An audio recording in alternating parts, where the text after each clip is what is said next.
We are back in Studio B with its wobbly table and broken chair because this is Spaced Out Saturday.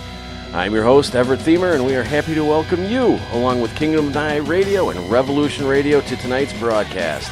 If you happen to miss any part of tonight's show, you can listen to our archives for free. Free, I tell you, at youtube.com/spacedoutradio. Just do us a favor and hit that subscribe button. Our website is spacedoutradio.com, where we have a plethora of features for you, including keeping up to date on the weird news of the world, as well as Florida Man's latest adventures at Captain Shirk's SOR Newswire, finding a book to read on these long, cold winter nights in the We Read the Night area, or joining the Space Travelers Club, where for $5 a month, you can join our ongoing chat, give us your thoughts in our forums, and check out some exclusive content. Our own Florida man, Kelly Iyer, even does the Iyer perspective in there. And of course, tonight's show is brought to you by the fine people at Chive Charities. Please head on over to Spaced Out Radio's official charity, chivecharities.org, as we work to make the world 10% better. Dave's still in San Francisco. Dave is not here, as I've been saying all week long, but he's going to be back on Monday. So you got me for just a couple more nights, and then I go back to my regular rotation. And it's been a long week for me. It's been a fun week. But I wanted to have a little bit of laid back fun, kind of dig deep into some weirdness. So I've got Doug Ward with me tonight. Doug is an adventurer, treasure hunter, and leader. He's leader of a group known as the Real Werewolf Hunters. From his youth, Doug has caught the adventure bug, searching for lost gold and investigating monster legends. Whether he's searching for those monsters, hunting for that gold, or lecturing on historical oddities, Doug works hard to travel down a different path, and tonight he's taking us with him. Doug, I want to say thank you so much for joining us, and you brought a friend, too. I did. I brought James here. And I always love doing the show. It's always a good time, even if Dave's not here. Yeah, well. I love singing, too. you know, I've been sneaking in that Dave's not here phrase all week long. Absolute must, man. I'm sure he's having a good time out west, but, it still is a great joke. Yeah, it now, is. Oh, what's that? Oh, I just wanted to point out that the name of the team was Hell Hunters, but some of the guys have retired. Some have moved on to different things. Some are still around. I think one of them called Syphilis. But, for the most part, we're revamping, and eventually some of the guys are going to come out of retirement. We may rebuild that again. But for now, it's toned down a little bit. It's just a few of us. And it's not really a name for the team anymore. We're just putting together a little legend hunt group and having fun. Oh, well, that's the way to do it, though. If you're not having fun, what are you doing? I mean, that's the motto here on the weekends, right? Absolutely. So, Doug, you've basically kind of been involved in not weirdness or oddities, but you've chosen to go down paths other people wouldn't go down from a young age. Can you tell me kind of how you got into this a little bit? What pulled you in? Absolutely. And yeah, weirdness and oddities is a good description. More so than you know. I actually own a freak show, sideshow thing. But when I was young, very young, around here in Alabama, it was the 70s, and work just stopped happening. So my dad calls us into the table one day, the kitchen table, family meeting. And really, the family consisted of me, my dad, and my mom. That was it. So the meeting was me being told what was about to happen. And my dad says, all right, y'all, we've got $800 left. There's no work here. I've got a decent truck. We got a camper on it, and they're building a pipeline in Alaska. So we're driving to Alaska, and I'm going to find work. And we left the next morning from Alabama, and he drove all the way to Alaska. We slept in the back of the pickup truck the whole way. And we camped out along the Alcan Highway. We got up there, and he went and sat every day at the union hall until they had a job they didn't have anybody to fill, and he got in the union and started working the pipeline. But along the way, they stopped at every little odd place, every little museum that had strange, weird things in it. And I started seeing a couple places had like two-headed cows and just weird, odd things. That kind of caught my eye. When we came back here to Alabama, at the time, this is the kind of place where the sheriff, when he's campaigning for office, he'd go house to house and talk to everybody. And T.J. Lockhart was the name of the sheriff that was running for sheriff. And he came here and he sat down at the kitchen table and he told a story about something that happened here back in 1962. There was a preacher man who heard something outside of his house. And the sheriff went to investigate it, along with James Earl Johnson, who was a deputy. And it was very similar to the Boggy Creek incident. Pretty much the same story. There's something weird out there that the guy can't identify. A humanoid-like creature runs off in the woods. And they tracked it. They weren't able to catch it, but they were able to get prints of it. They cast prints in concrete, which odd, but I guess it worked. And that stayed at the courthouse in Chilton County, Alabama until 2002. But anyway, the story just caught my attention. And I thought it was a cool story, but I thought it was BS. Didn't think anything more about it. And I was a kid. And one day I'm at the library down here in Chilton County, Alabama, Clanton, the Cobb Regional Library. I was probably about 12 at that time. And I started finding these books on cryptozoology in there.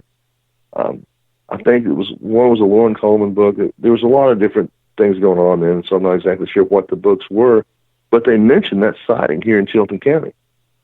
And me being me, I started trying to find out more.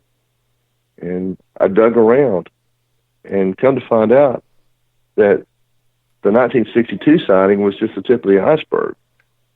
This has been going on since the 1800s here. And to this day, if you go down to the cafeterias here locally and talk to the old men, a lot of them won't know anything about the 62 Chilton County booger sighting, but they'll tell you about the Elijah Bates booger from, the turn of the century and all these other stories about it. But that got me off into the cryptozoology side of things. I spent a lot of time in Coleman, Texas growing up, and it's close to a place called the Santa Ana Mountain in San Saba.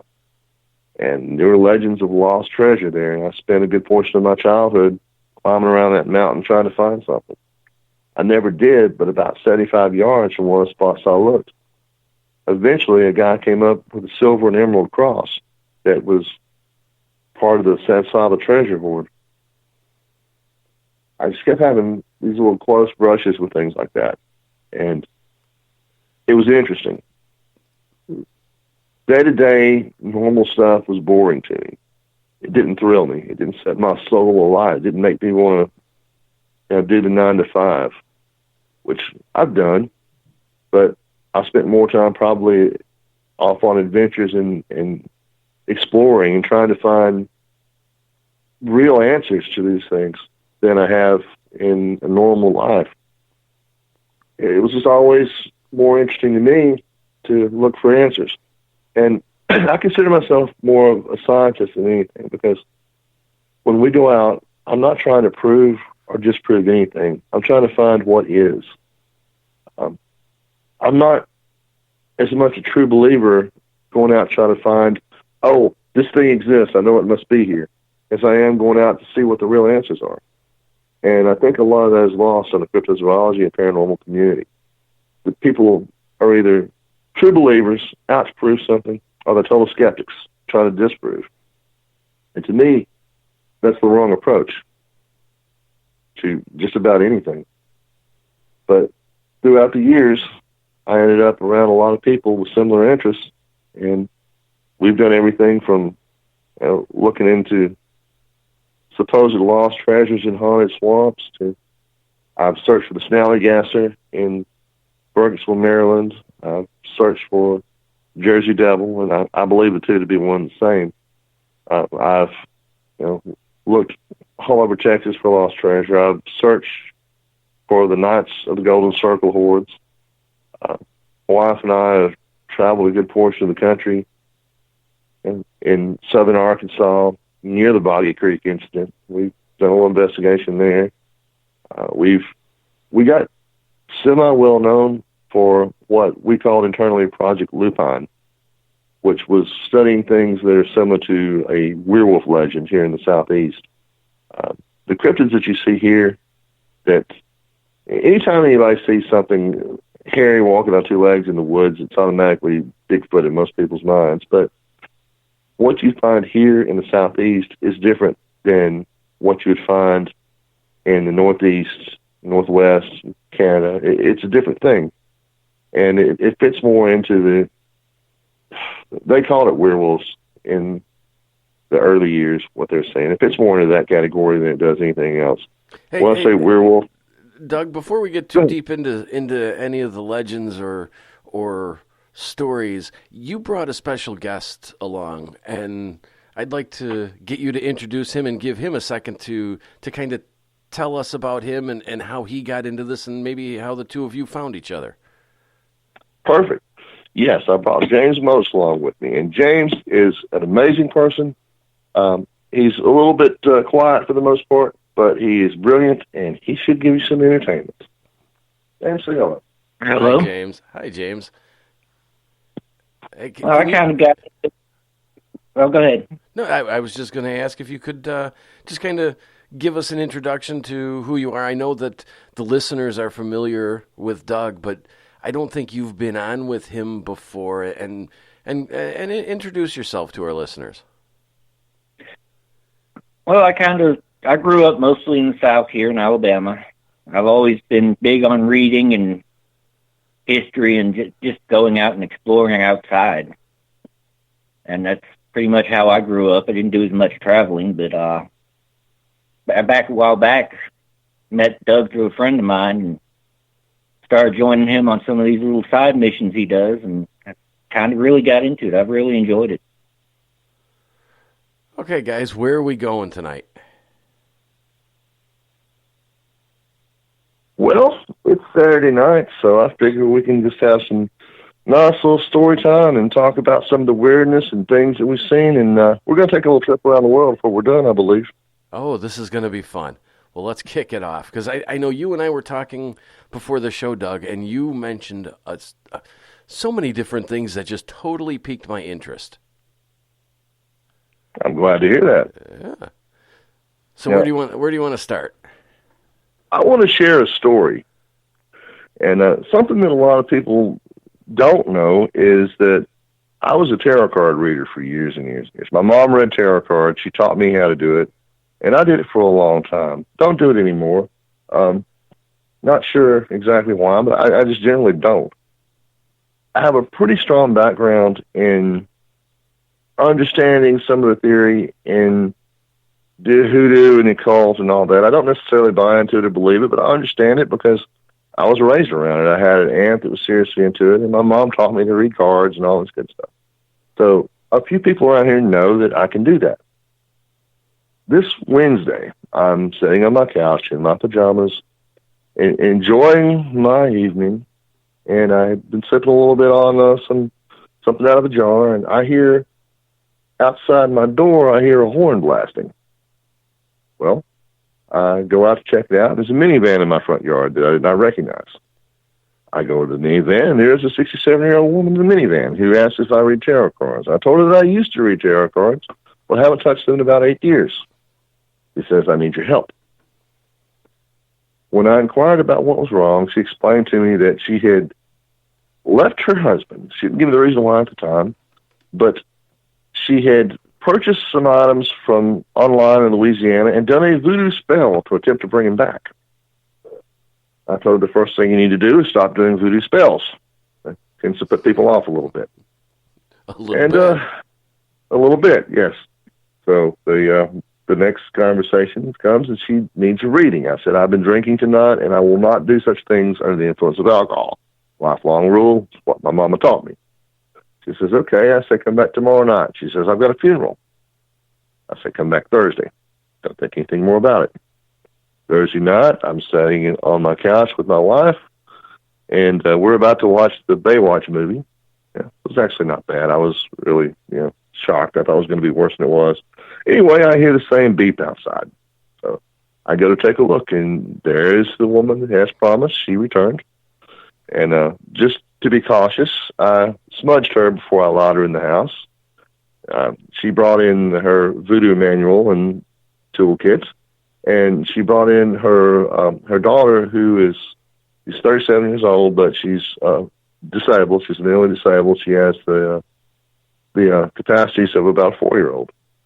So she brought her along with us, and she sat down, and we had a conversation about why you shouldn't mess around with things that you don't understand. And if someone just basically gives you a book and the tools to do a voodoo spell, probably not a good idea.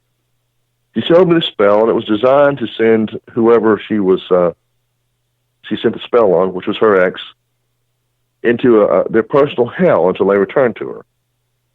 I point out that's not a very nice thing to do to someone that's trying to get back into your life. And I think I got that point across. I did my first card reading in several years, and it actually went well. As we went along, she told me more of the story.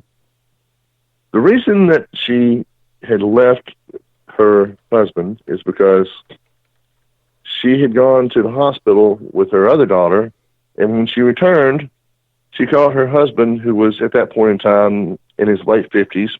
He has one leg. He's in a wheelchair.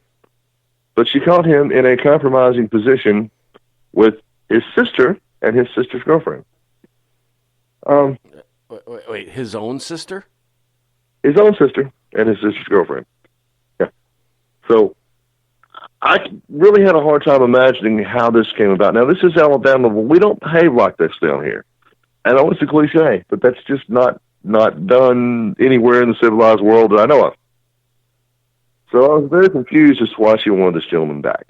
But I gave her a reading, smudged her. I told her that she needed to work on herself, not really, basically psychology stuff. I played counselor and tried to help her move on to something better while I was currently, completely shocked at the conversation I'd had. And a few minutes later, I told her to get rid of her book. They got up to leave. They left. And I discovered that her daughter had soiled my couch, and they left. And that's been my week so far. So I just thought I'd toss that out there, that it's been a very weird week. And while normally I like weird, that wasn't my favorite kind of weird. Well, I hope I hope tonight helps make it a little bit better. We had a woman, Sarah Peters, on this past week who does tarot readings, and we were talking a bit about the idea of Ouija boards seem to have such a reputation around them, yet tarot cards don't really kind of have a reputation of being a portal or a way to get an attachment or something like that. What do you think about that kind of idea? Because at their base, they both started out as games. Yes, and to me it's twofold, because there is actually an old system of magic that's based around tarot cards, and that was something that was used by, everything from some Crowley's Golden Dawn stuff to some more obscure groups before that. There was a system of magic based around it. When I learned the cards, part of the way that I was taught to learn is to step inside the cards as a form of meditation, and to walk into that scene and to know it inside out and know it by heart what you're seeing when you get there. But as far as the Ouija board goes, I have a weird opinion on that, because I think that as a rule, Ouija boards are BS. I really don't believe in the concept. I think that what you're doing is it's involuntary muscle movement that's putting it where you want to go when you're working with a group of people. I think it's something similar to not really hypnosis, but it's something that your mind is doing for you. And that's one of those things where the skeptic in me comes out. I'm not saying that I can understand that. And the thing about the tarot cards is, a lot of that to me it's a psychological response, because the archetypes in the cards, a lot of those are going to fit any situation just like a horoscope will. And as you're talking to people, they're going to find what they need, and they know the situation. Most times people know what to do when they come to a reader. The pendulum is a great example of that, because the pendulum is absolutely It's absolutely involuntary muscle movement, but it gives you yes or no answers that you already know. Now, that's not to say that there haven't been situations or couldn't be a situation where something else is moving it. There's another force out there in control of it. But I think that most of the time, the majority of the time, it's a more mundane situation. Even when you have multiple people using the planchette at the same time? Yes. Groupthink. But now, let me add to that growing up, there was a young friend of mine that is a wonderful young lady. She was church-going. She's about 14 years old. She spent most of her life in the church. Somebody gave her a Ouija board, and she played with it all the time. Her and her friends played with the thing. And I wasn't there to see it, but the story from her family was that something possessed her. She levitated off the bed. Just all the classic possession signs that you hear about, even in the freaking movies, all this supposedly happened to her. She tossed the board, it came back. They burned it. Baptist preacher tried an exorcism, and apparently it worked. But that's how serious they took it. But you had a Baptist preacher doing it, exorcising demons. So, not to say it can't happen. Yeah.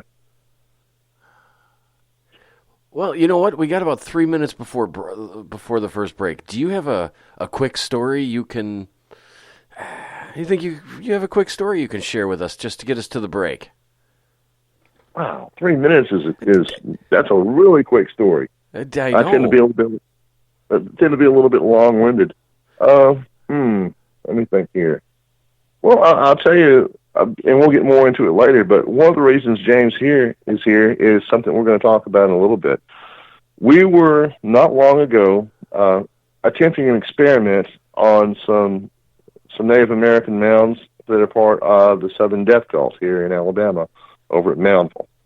And as we were attempting to get some drone flight overhead with this thing, we were on top of a temple mound. Now, the whole place is a necropolis, but the drone completely failed to function on top of the mound. We take it off the mound, it flies fine. We go back up on the mound, it refuses to work. And this went on for about 2.5 hours as we were trying to get this done. You know, we could go down and fly overhead everywhere else except for the mound. So I'll tell you why there in time. But, yeah. Apparently, not all drones want to function in questionable environments. You know what? You timed that just about perfectly. And it's a good little tease because I'm sure I know we're going to get to a little bit about that later, but we are actually going to step out for that first break. So I have to say, it's like you're watching the clock and you're a professional because you timed that perfectly. We'll be right back on Space. Yeah, it's Spaced Out Saturday. We'll be right back. Hey, Spaced Out Radio fans, it's John Resnick, founder of the Chive and Chive Charities. Our goal is to make the life of veterans, first responders, and those with rare medical conditions 10% happier. We do this by donating one grant item, ranging from dance to therapy programs to prosthetic limbs, to those who need it most. To contribute to Spaced Out Radio's official charity, head over to chivecharities.org and become a donor today. I'm feeling a little spicy tonight. What to do? Why not get Bumblefuck? 4 million Scoville units of pure hard rock. Bumblefoot hot sauces come in 3 flavors. The burning Bumble. Tone it down a bit with Bumblicious and throw the sauce on everything. Spice it up. Bumble me, baby. Bumblefoot hot sauce. Get it today at kajans.com. At spacedoutradio.com, we are keeping you up to date on all the news with the SOR Newswire. Captain Shirk leads the team that is bringing you the news of the day and exclusive stories on everything paranormal and supernatural. It's free to read, it's updated daily, and it's right there for you. The SOR Newswire is a one-stop shop for the news of the day. Check it out at spacedoutradio.com today.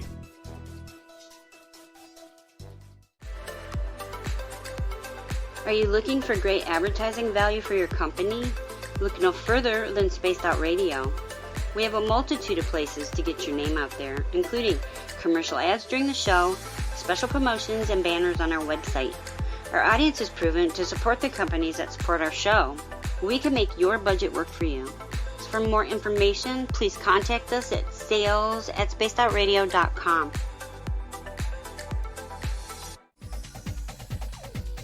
Hey everybody, the SOR Space Travelers is open. For just $5 a month, you can hang out with Dave and our crew privately in our members-only section. With your signing, you'll receive newsletters on what's going on with Spaced Out Radio. You'll have direct contact with the host during the show in our chat, live streaming videos, and a great forum for your posts and more. Become a space traveler now at spacedoutradio.com.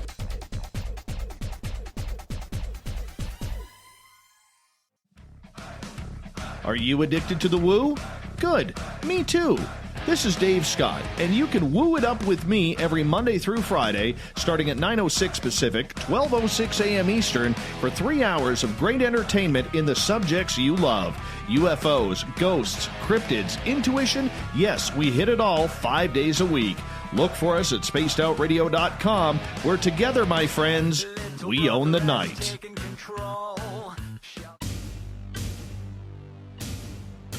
You wanted new SOR gear, and now you can have it. The SOR Vault is fully stocked with t-shirts, hats, hoodies, mugs, and everything in between, with great logos for you to choose from. So head on over to spacedoutradio.com, click on the SOR Vault, and go shopping. Pricing is quite affordable, and you can look good representing your favorite show. So go to our website and pick up your new SOR wear at the SOR Vault today. From the heartlands of Canada to beards around the world, we know how to take care of you. Fill your follicles with the Mighty Moose Beard Oil. All our oils and balms are handmade and 100% natural ingredients because we care about your beard. And hey, use the promo code SOR2019 and get your Mighty Moose Beard Oil today. You can check us out on our website, mightymoosebeard.com.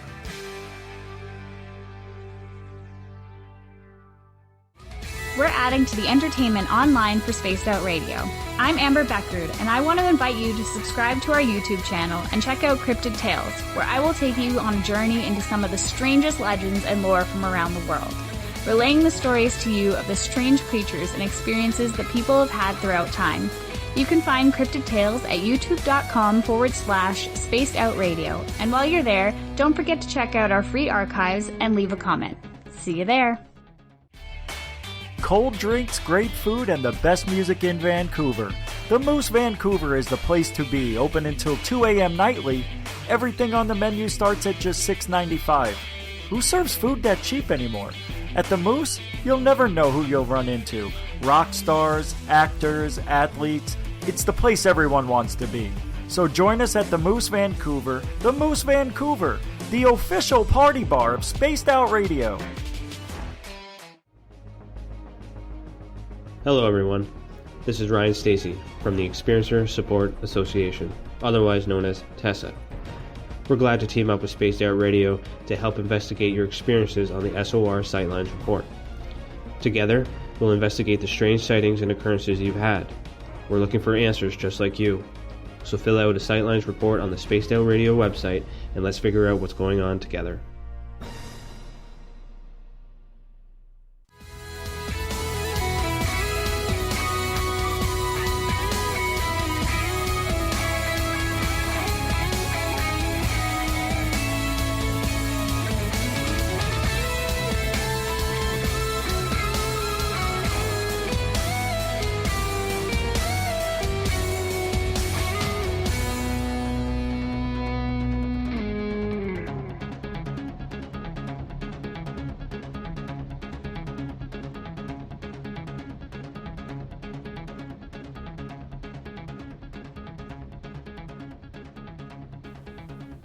Welcome back to Spaced Out Saturday.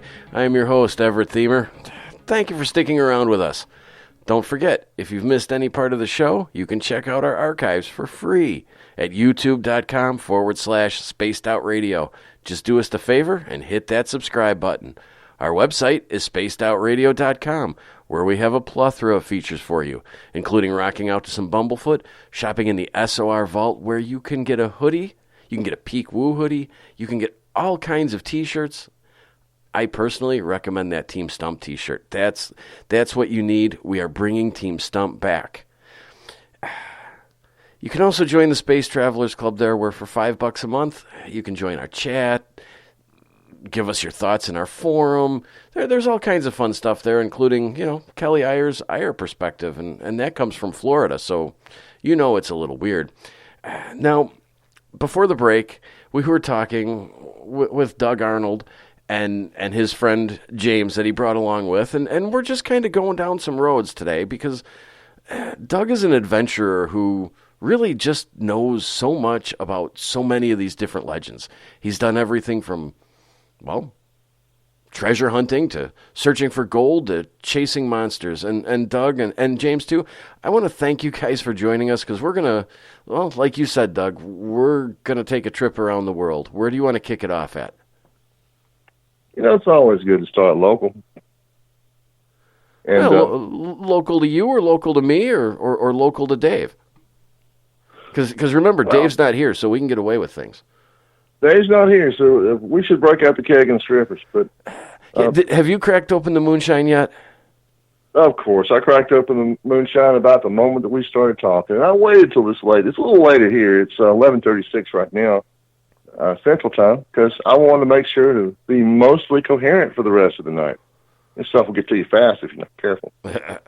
I might need some of that for after the show. See what I can do.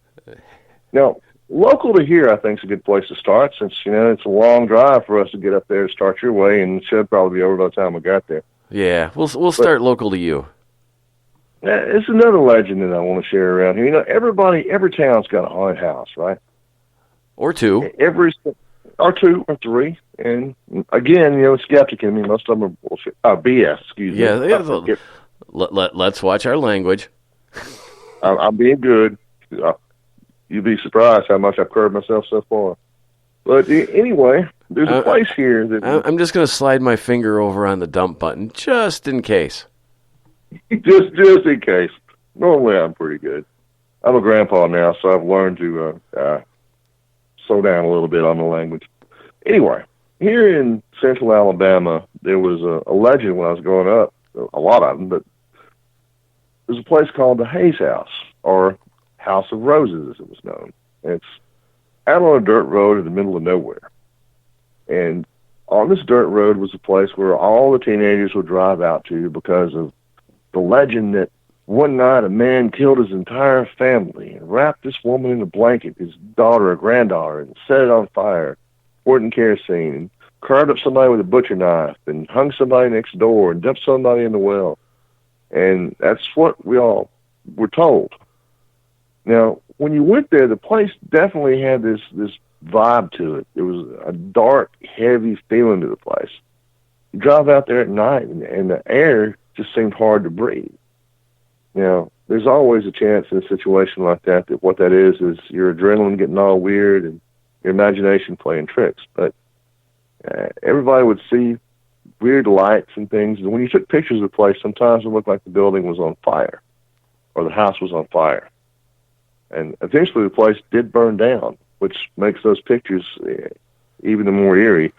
It was obviously something going on with the exposure that caused the appearance of the flames, but a whole lot of people had that problem with exposure.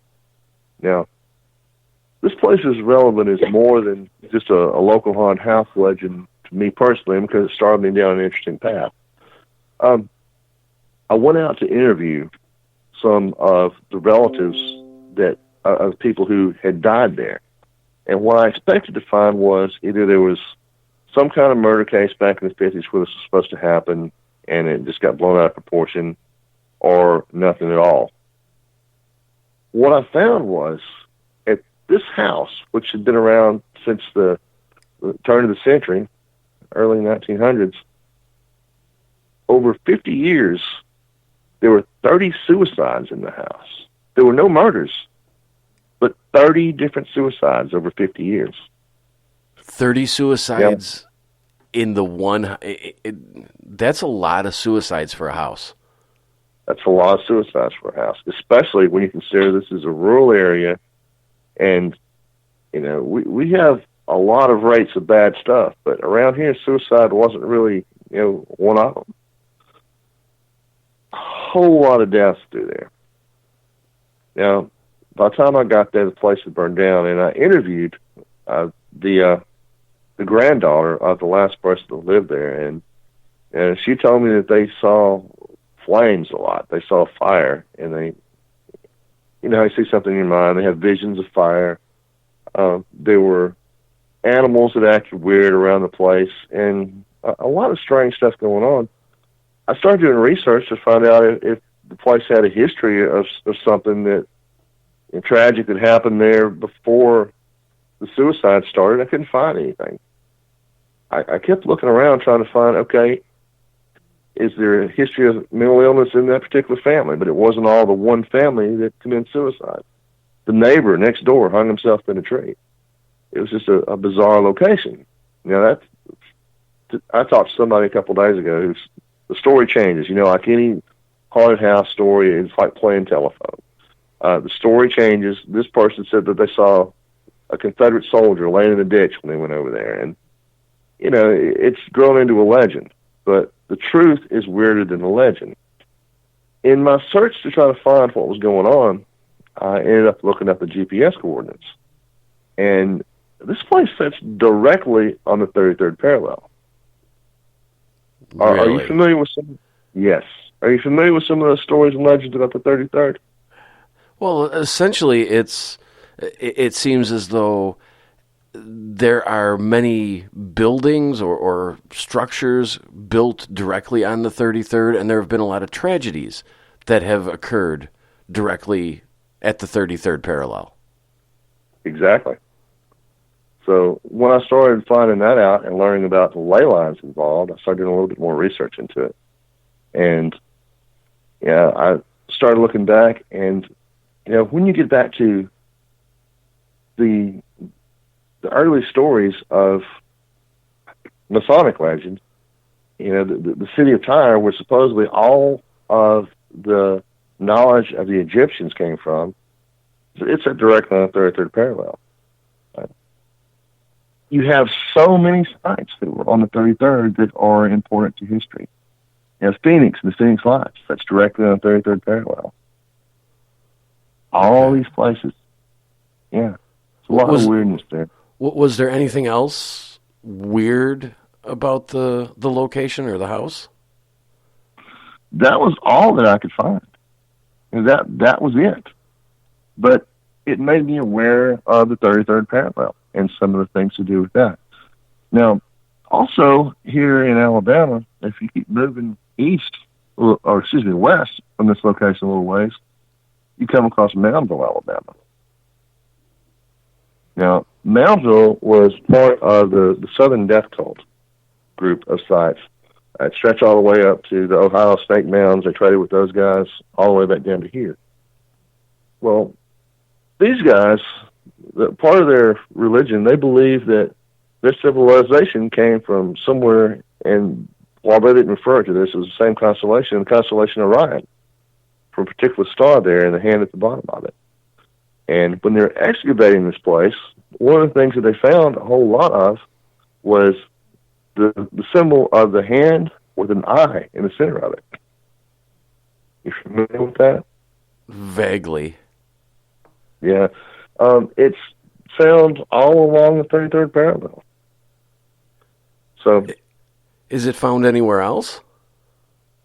It's found in other locations, but it's largely in religious sites along the 33rd.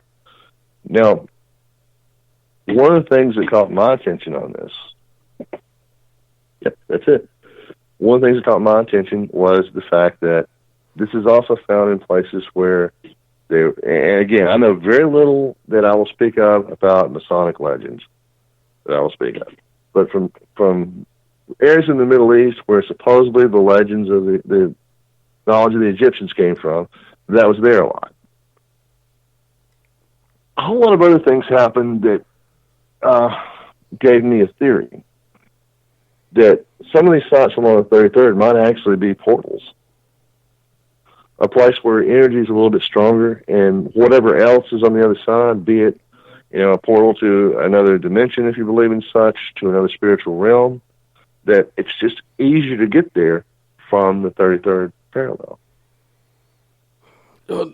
When you say that, I kind of wonder why it would be specifically the 33rd parallel, but then I start to wonder, does that fit into sacred geometry at all? Yes. If you look at some of the, well, there's 1,000 different ways to look at ley lines because everybody has a different version of it. But some of the ley lines make it look like it would make sense.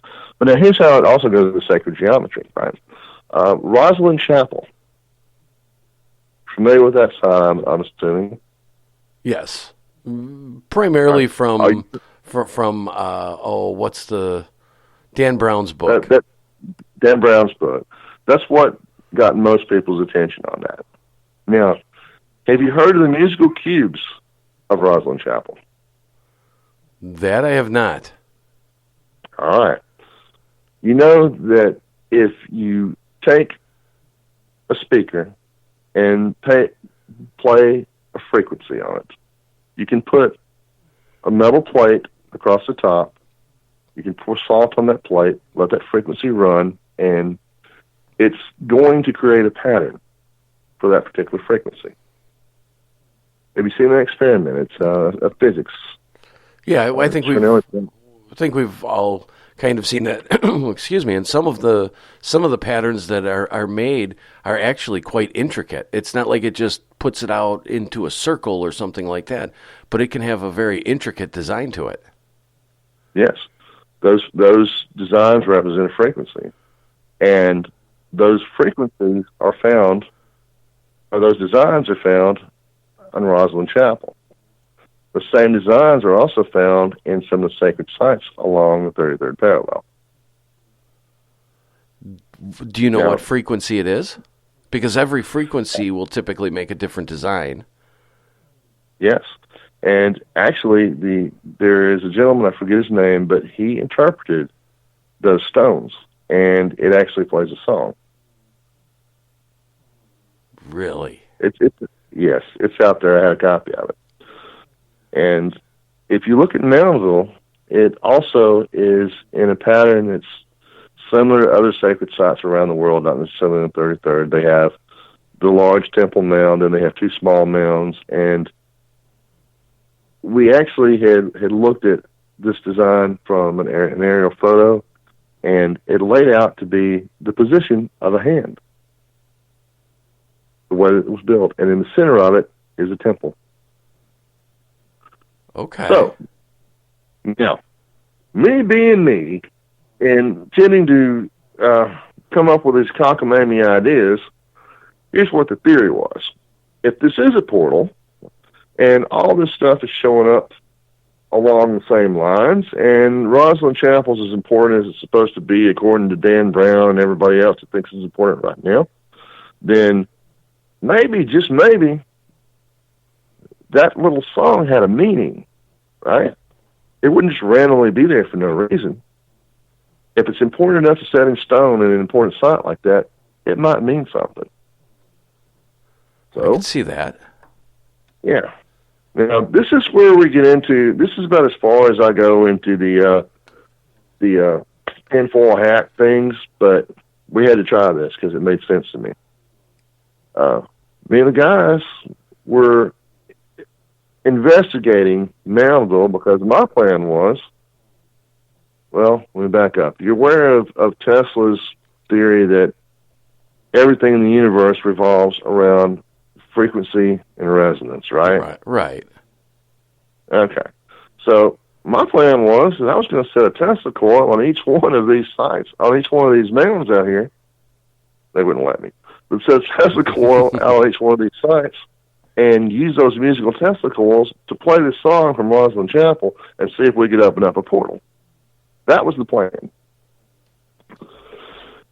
Yeah. First off, I got heat from half the team, and my wife thought it was a horrible idea because she goes, what happens if it opens up a portal? I said, I don't know. It's probably not going to work, but I want to try it. So we were out there scouting for that project, which is what while we were there, when we were trying to get the drone footage from overhead, and the whole place is a necropolis. It was a city that was primarily for religious and political use, and the whole place is where people would come to die and be buried. I didn't think it was disrespectful because they thought that was where they went back to, and it was always supposed to be able to be opened on like September 28th, I want to say, by their calendar. But regardless, we have not yet been able to set the Tesla coils up out at Mountville, but it was a fun concept and fun idea. But that moved us again further into exploring the 33rd parallel and the Phoenix Light and some of those things. Now, is there any chance that you'll ever get to set up this experiment? There's always a chance. My wife just yelled from the next room, no, there's not. But there's always a chance to make that happen. Just gotta get it going. But that's not the norm. That's just we build toys. We build little electronic gizmos and gadgets. When we're out on cryptozoology stuff, we build our own stuff for the most part for experimenting with. The whole idea is to be able to measure this stuff. Whether it's on the paranormal side or the cryptozoology side, you have to be able to measure what you know to be real. But before we talk about some of that, I want to ask you a question. This just popped into my head. Right. In the paranormal, so many people talk about portals being open and portals being closed, and they're everywhere. And why would anybody, if parallel or portals, as long as we're talking parallels, I might as well slip that word in there too. But why would anybody be afraid of opening a portal? I mean, I can understand maybe being a little apprehensive, but why would your wife or why would anybody be so against it if they're so prevalent to begin with? I don't think they're that prevalent. Okay. And in this case, you got to remember, entire civilization disappeared. Okay, I'll give you that. Yeah, as James says, fear of the unknown. And it's like death. You don't know what's on the other side if you'll ever make it back. Just like what's that guy's name? Ambrose Bierce. Ambrose Bierce. He had the story about walking across a field and someone disappearing. That was here in Selma, Alabama, not far from where I'm at. And, there's a lot going on down there, man. But that's the thing, is the person was crying for help, and nobody could find him. You could hear him, but you couldn't see him. It was like he was gone off into another world and couldn't get back. That was the story, what was it called, Trying to Cross a Field? It's the something of crossing the field. It's a challenge or something like that. But the basic gist is the guy's walking across the field and he's gone. People can hear him. Go ahead. His stories are 150 years old, and yet they are as scary and creepy today as they were back then. Yeah. That whole Devil's Dictionary concept was a good one. And his story's great, too, because, he disappears in Mexico riding with Pancho Villa. Come on, man. That's awesome.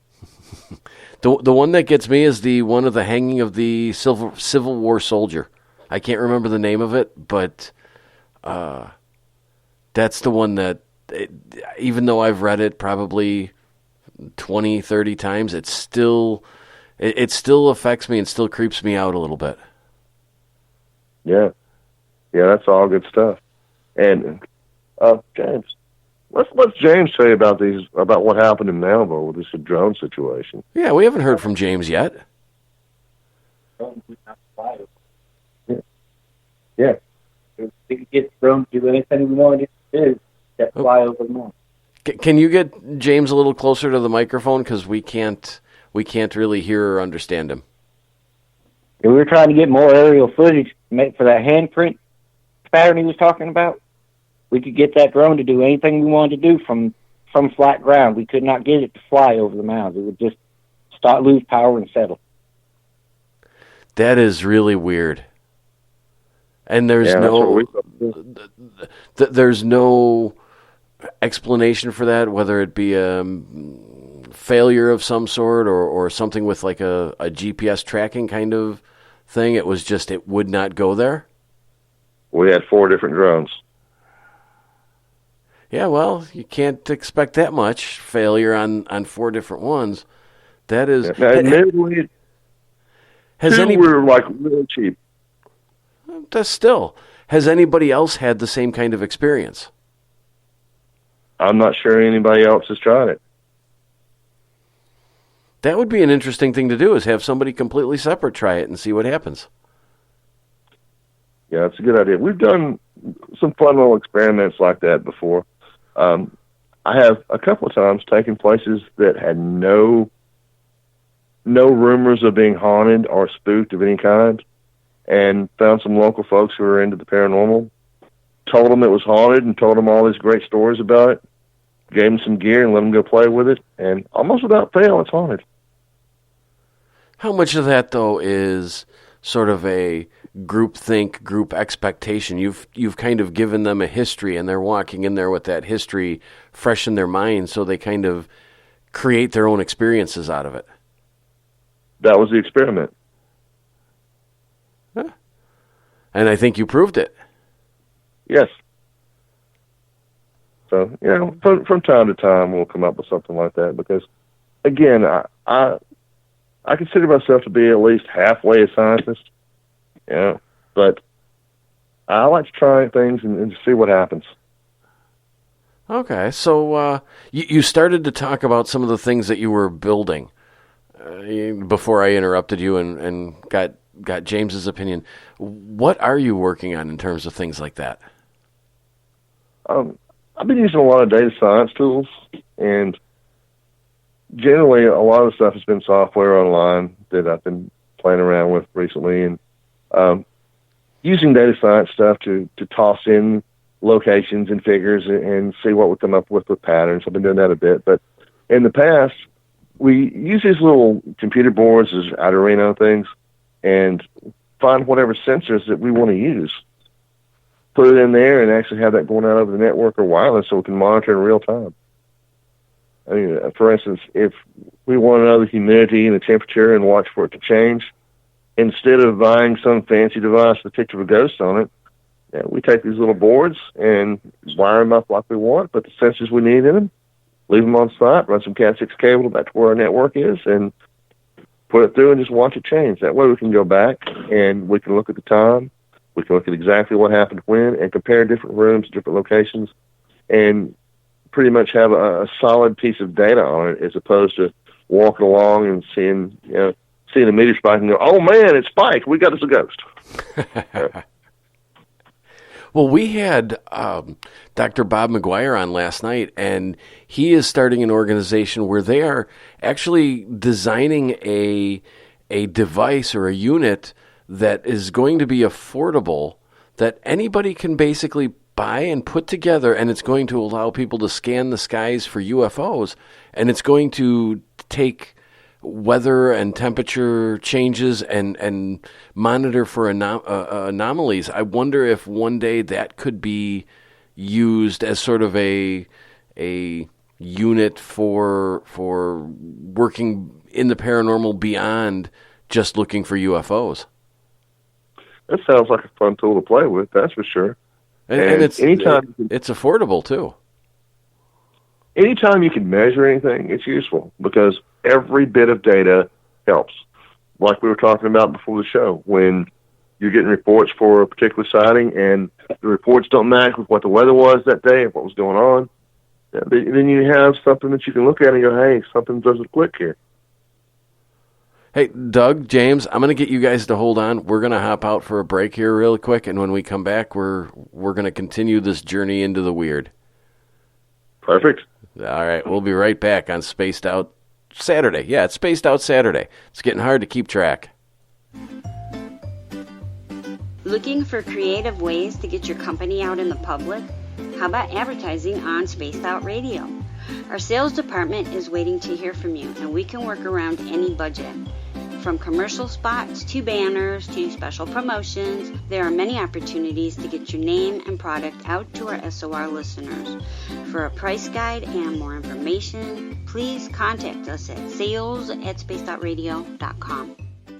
If you like it hot, real hot, then heat up your meals with Bumblefoot hot sauce. Get your Bumblefoot hot sauce today. The sauce, Bumblicious, and the 4 million Scoville unit Bumble. We're going in hot, real hot, coming out even hotter. Keep the milk nearby and tantalize your taste buds tonight. Bumblefoot hot sauce, available now at kajans.com.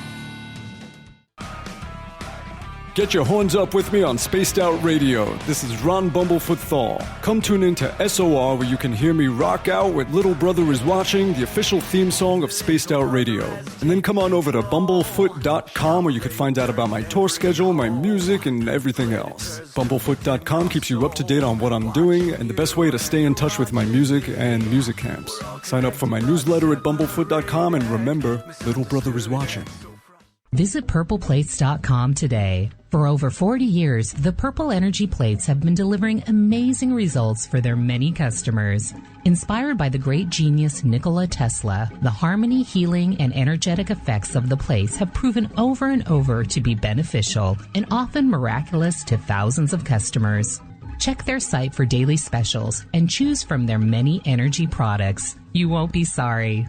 Visit them today at purpleplates.com.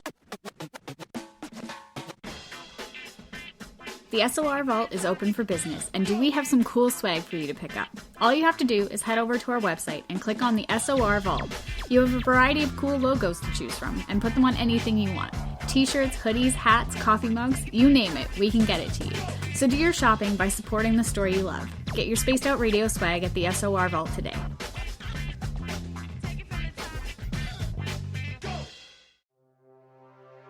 We are scouring the world for the most intriguing stories of your day. Take the time to read up on the SOR Newswire, where our team, led by Captain Shirk, will deliver to you some of the best paranormal and supernatural news, along with some stories that will blow your mind from the weird to the wacky. It's the news outside the news that piques interest, and that's what we're looking to deliver to you. The SOR Newswire, only at spacedoutradio.com. We all know on Spaced Out Radio we love a good beard and mustache, so why not take care of your facial hair with Mighty Moose Beard Oil? Made in Canada, we're taking care of beards and stashes around the world. We use 100% natural ingredients with our oils and balms to make your whiskers feel silky smooth. Use promo code SOR2019 at mightymoosebeard.com today. Hi, this is Amber Beckrud, and I want to invite you to subscribe to our YouTube channel where we store all of the SOR show archives for free. And as an added bonus, every 2 weeks I'm posting brand new content on Cryptid Tales, where I will get into some of the spookier legends and folklore from around the world and tell the stories that go with them. Find us at youtube.com/spacedoutradio and check out Cryptid Tales today. Drop a comment and let me know what you want to hear. See you there. Are you an experiencer of something strange that can't be explained? Do you want help finding out what's going on? I'm Ryan Stacy, head of the Experiencer Support Association, otherwise known as TESA. We've teamed up with Spaced Out Radio to investigate cases filled out in the SOR Sightlines report. We are independent and there's no cost to what we do. All we need is your experience. Let's find out what's happening together on the SOR Sightlines report. Are you an experiencer of something strange that can't be explained? Do you want help finding out what's going on? I'm Ryan Stacy, head of the Experiencer Support Association, otherwise known as TESA. We've teamed up with Spaced Out Radio to investigate cases filled out in the SOR Sightlines report. We are independent and there's no cost to what we do. All we need is your experience. Let's find out what's happening together on the SOR Sightlines report. Hey, space travelers, this is John Resig, founder of the Chive and Chive Charities. If you know anything about our website, you know we like to do things a little differently. We're not some faceless organization collecting money for a nebulous cause. Our donor dollars go directly toward life-improving items. Then we give those items directly to an underdog who needs it most. To become a donor with Spaced Out Radio's official charity, Chive Charities, just go to chivecharities.org/donate. For the price of 1 cup of coffee a month, you can become an SOR Space Traveler. The Space Travelers Club is a place where you can interact with other listeners, either live during the show or on our great forum. We want your stories, pictures, comments, and ideas. You'll get live video streams, exclusive content, and be a part of our newsletter. Stay in touch with everything SOR.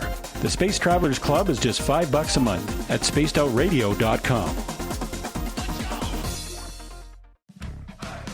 Hi there, this is Dave Scott, and I'm bringing you the Woo every Monday through Friday on Spaced Out Radio. I'm going all out to bring you the strangest, oddest stories and subjects I could find for your entertainment. Why? Because when we hit peak Woo, I know I've done my job. So come tune us in at spacedoutradio.com, 9:06 Pacific, 12:06 a.m. Eastern, and together, my friends, we own the night.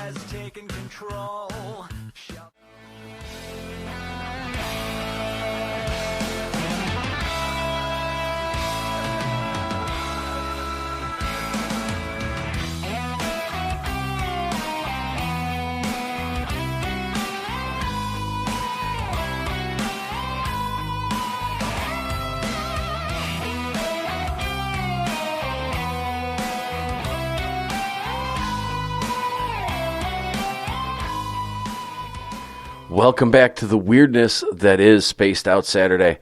I'm your host, Everett Thiemer. Thank you for being with us.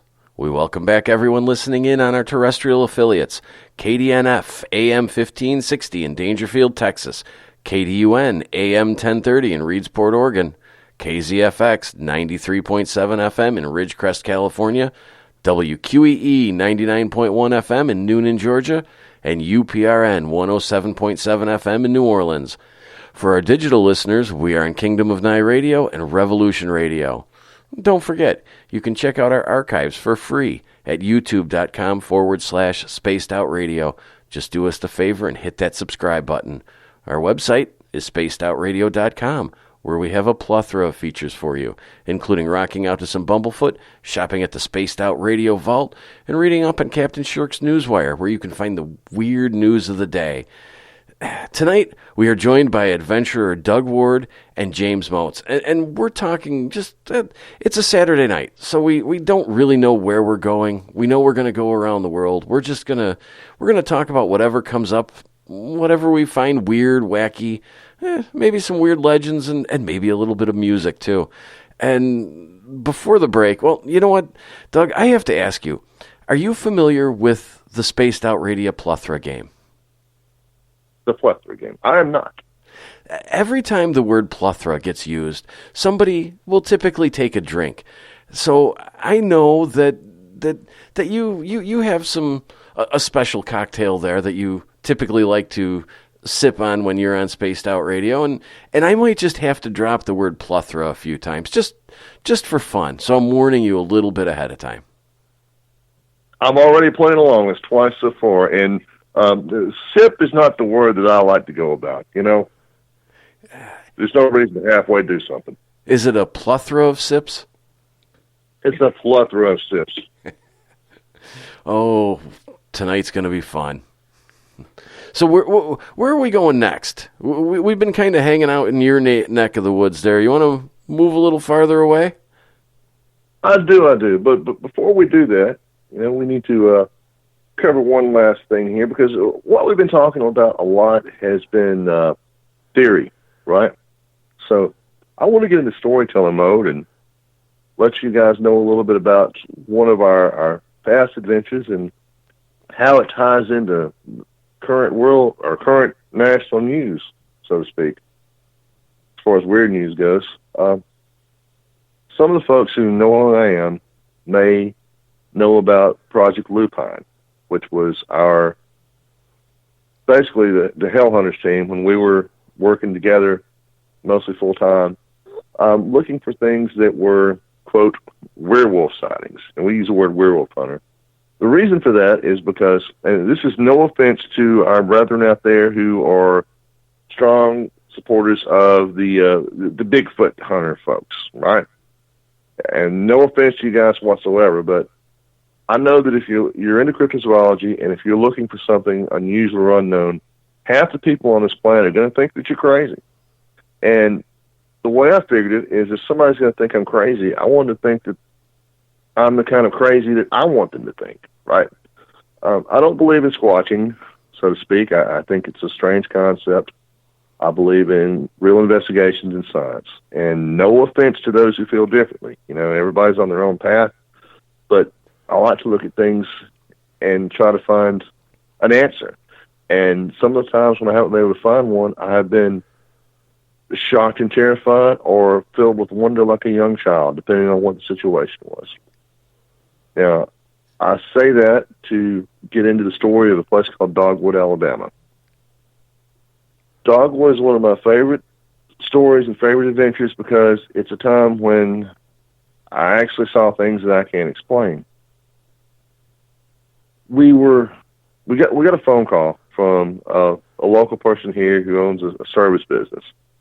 And he said, hey, there's something going on over in Dogwood that sounds like it's right up your alley. And it turned out that someone's trailer had been attacked by some strange animal and left claw marks in the back of it. And I thought that would be interesting enough to go see, so we went over to take a look. Dogwood, Alabama is on the outskirts of a little town called Montevallo, and it's an old coal mining community.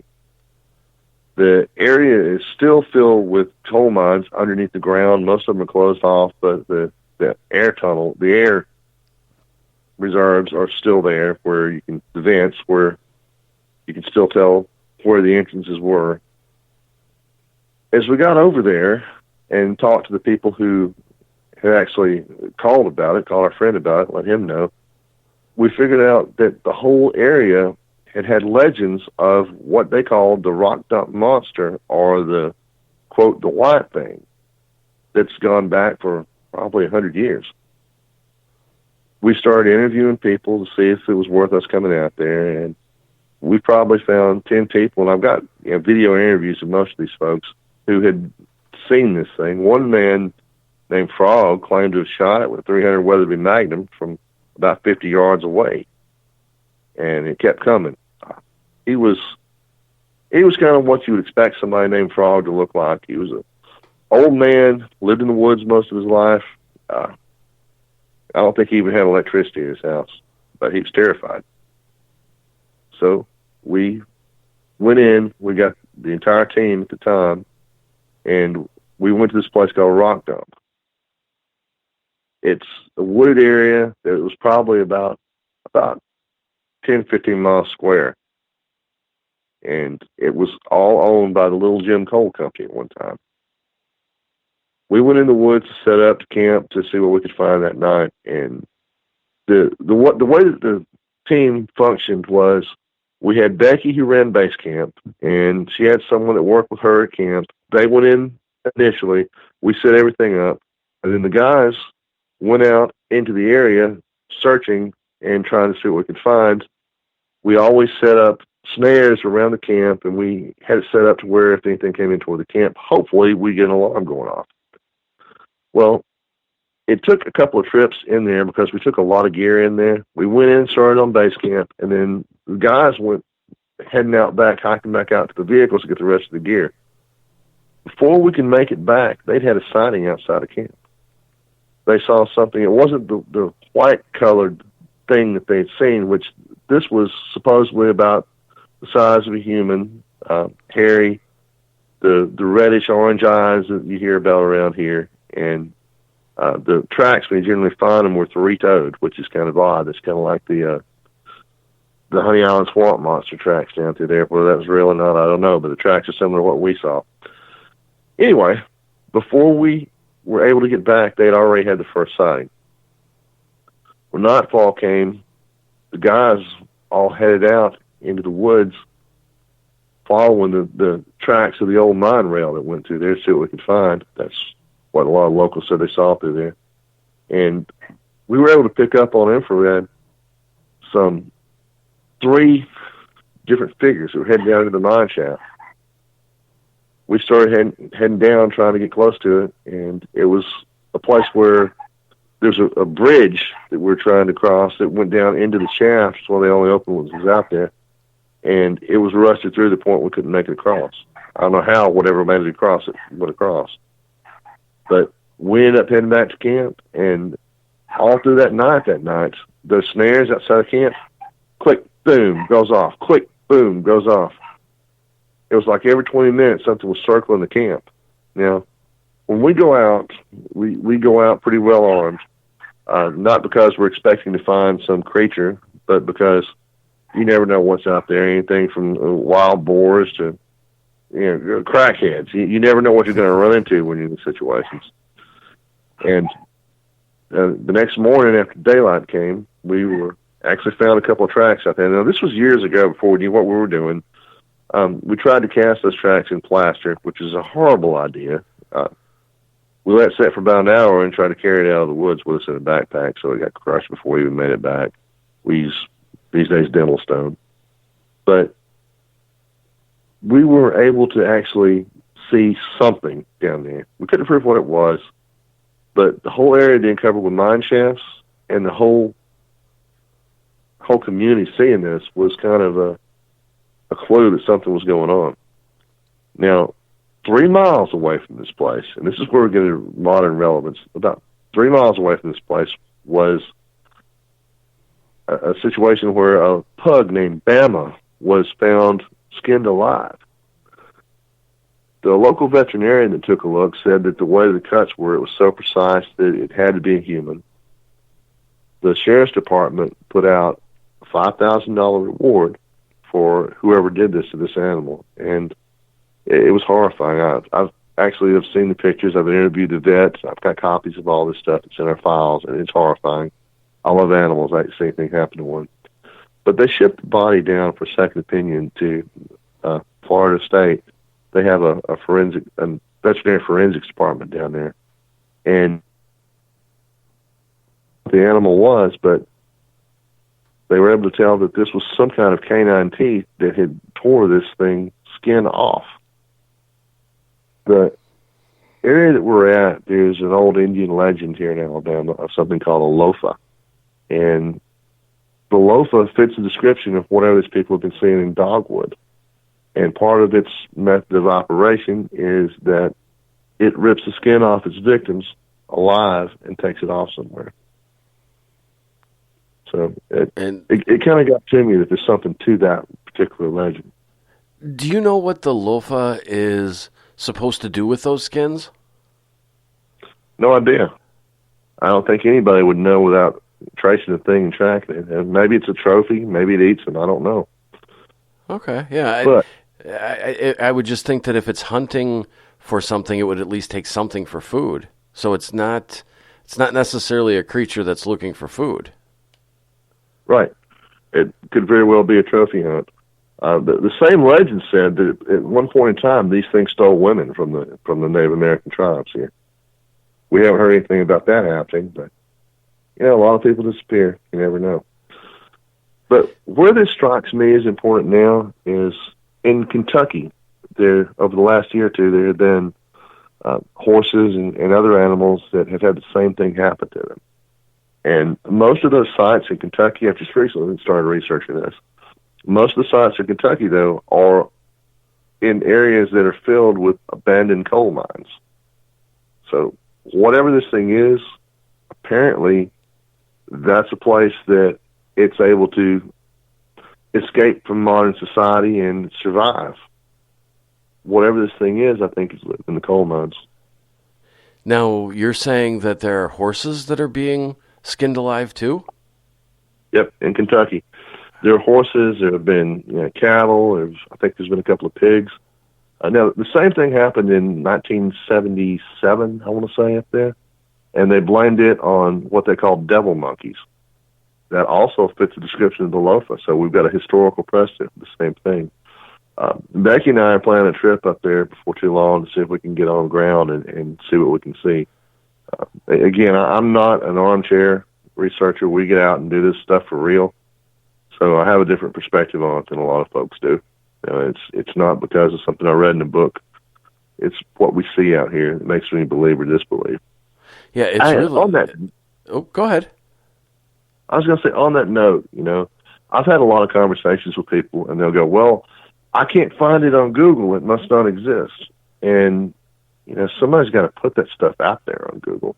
A lot of the times in my past, not so much these days, but me or some of the team have spent hours in some decrepit library looking at microfilm, because there are stories out there of wild men, of strange things going on that were just in some local newspaper, and they're found in the basement of some old courthouse or some old library somewhere. We found some good stuff that way. Well, that's the beauty of going through some of those old files and looking back, and I think that's one of the reasons why so many people still love the library. But in today's day and age, it would surprise me, or it is surprising, that if there are animals the size of horses being skinned, that's not making the local news media. Oh, that's making national news. A quick Google search of Kentucky horse mutilations or cow mutilations should get you some info on that. Okay. But a creature that size, or the size of a creature to be able to do that would have to be huge. Yeah.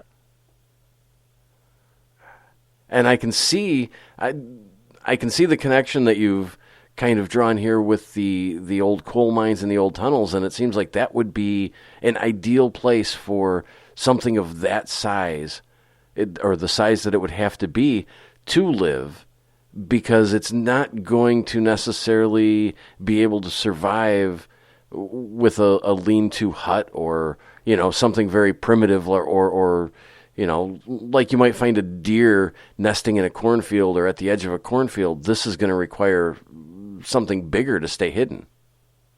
Exactly. But now, again, there are, here in Alabama, we're not known for bears, but there are a few out here you find every so often. But they can stay hidden pretty well in the woods around here. So it is possible for large creatures to stay hidden reasonably well. But something that is that vicious and that much of a predator and hunting, I would think that it would need some place to get away from people who are going to be hunting it back.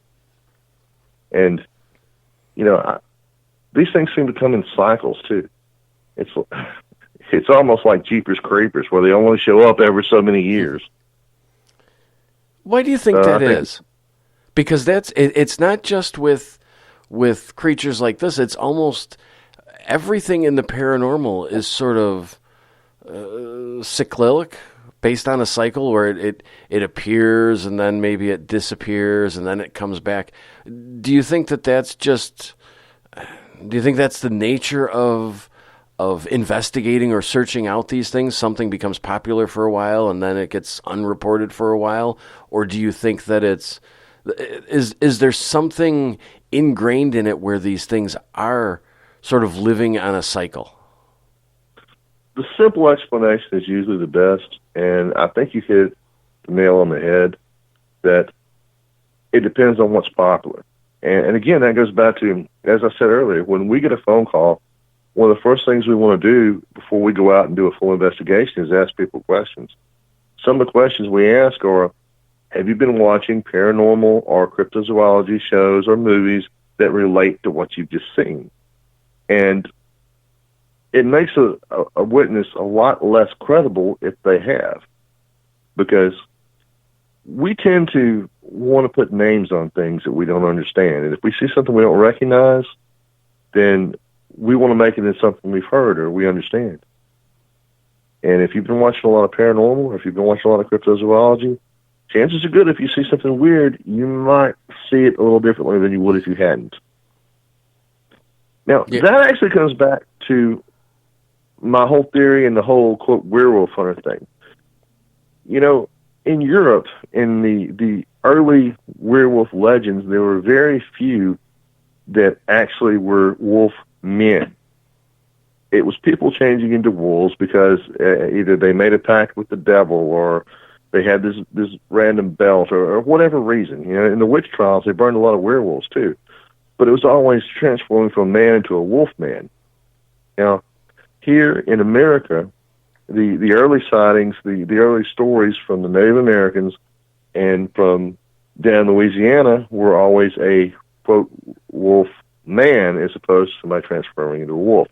First off, I don't believe in shape-shifting. I think it's physically impossible. That's not what we do. It's not what we look for.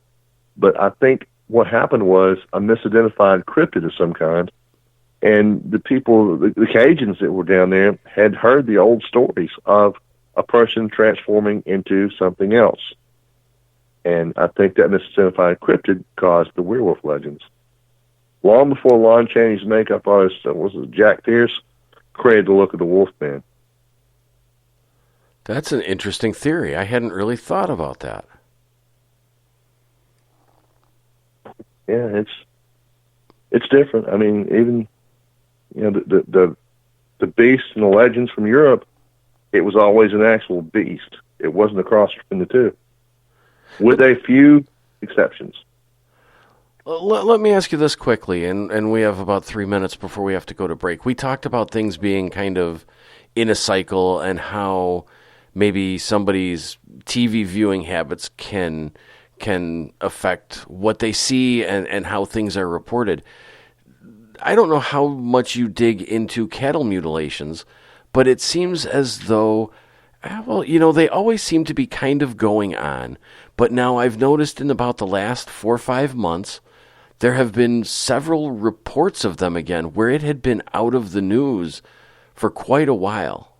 Do you have any thoughts on why they're popping up again? Is it an increase in the events, or have they always been going on and now it's just getting reported again? In this case, I think it's an increase in the events. Okay. Cattle mutilation. Here in Alabama, we had some big issues with that in the past as well. And that's one that still weirds me out, especially when they drain the blood. I mean, if a farmer finds a cattle or a cow, bull, whatever animal he's got, that is somehow mutilated, genitalia gone, eyes gone, all that, yeah, that could be flies, that could be whatever. But when there's no blood left in the body, that's another story entirely. Yeah, that's a hard part of it to reconcile sometimes.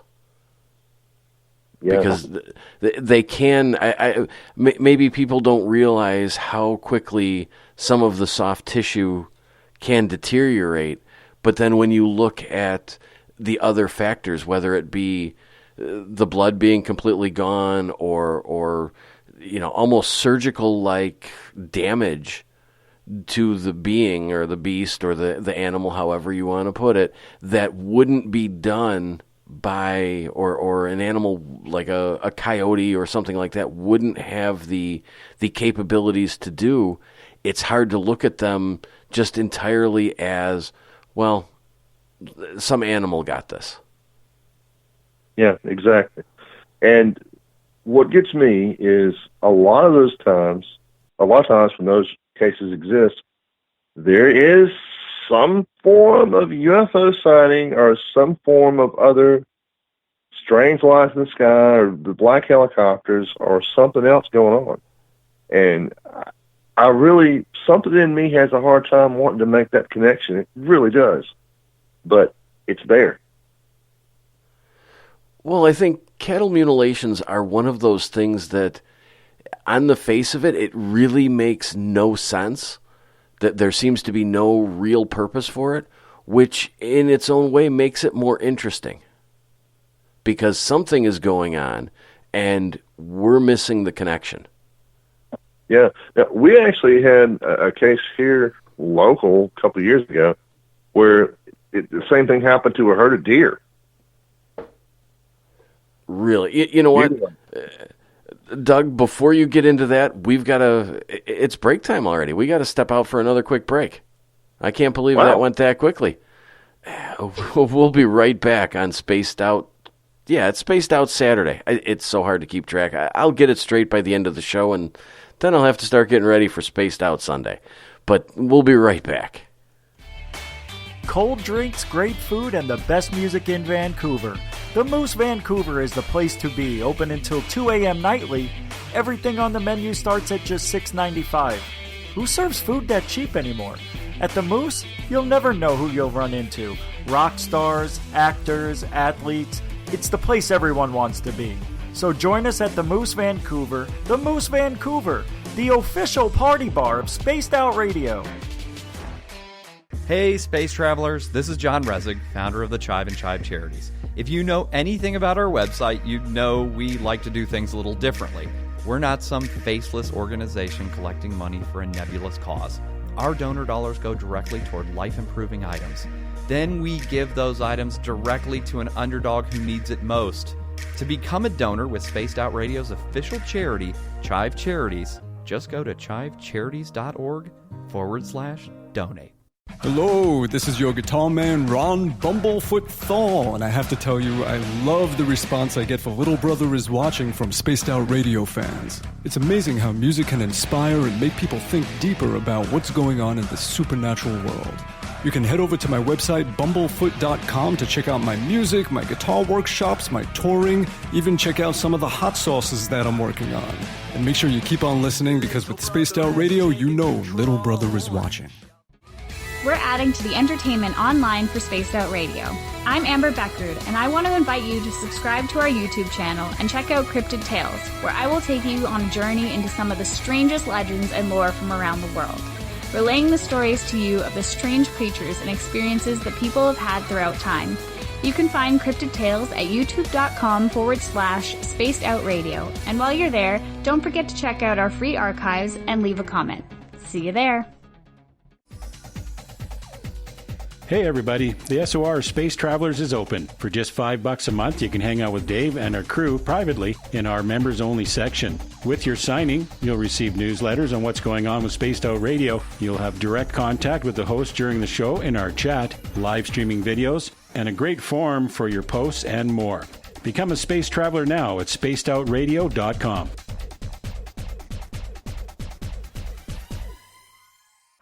Looking for something new to push your limits? Look Beyond the Spectrum, a new docu-series featuring some of the best researchers in the world when it comes to everything from UFOs, government cover-ups, and strange humanoids.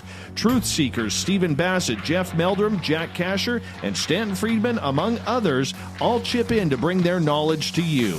Beyond the Spectrum can be found on Amazon as well as Tubi TV. Tell us what you think on our Amazon page. Are you looking for great advertising value for your company? Look no further than Spaced Out Radio. We have a multitude of places to get your name out there, including commercial ads during the show, special promotions, and banners on our website.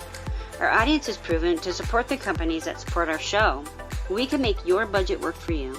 So for more information, please contact us at sales@spacedoutradio.com. At spacedoutradio.com, we are keeping you up to date on all the news with the SOR Newswire. Captain Shirk leads the team that is bringing you the news of the day and exclusive stories on everything paranormal and supernatural. It's free to read, it's updated daily, and it's right there for you. The SOR Newswire is a one-stop shop for the news of the day. Check it out at spacedoutradio.com today.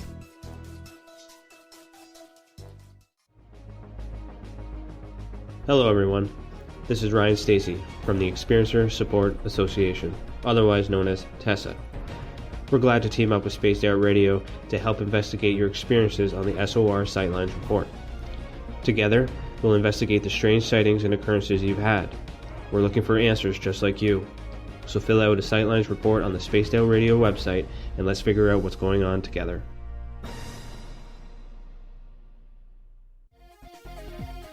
Hello, space travelers. It's me again, Carl. Don't forget to join the Space Travelers Club for just $5 a month and follow Spaced Out Radio on Twitter at Spaced Out Radio. Our Instagram, Dave Scott SOR. Our Facebook page is Spaced Out Radio Show. Our archives are free at youtube.com/Spaced Out Radio. Come woo it up with Spaced Out Radio today. Bye!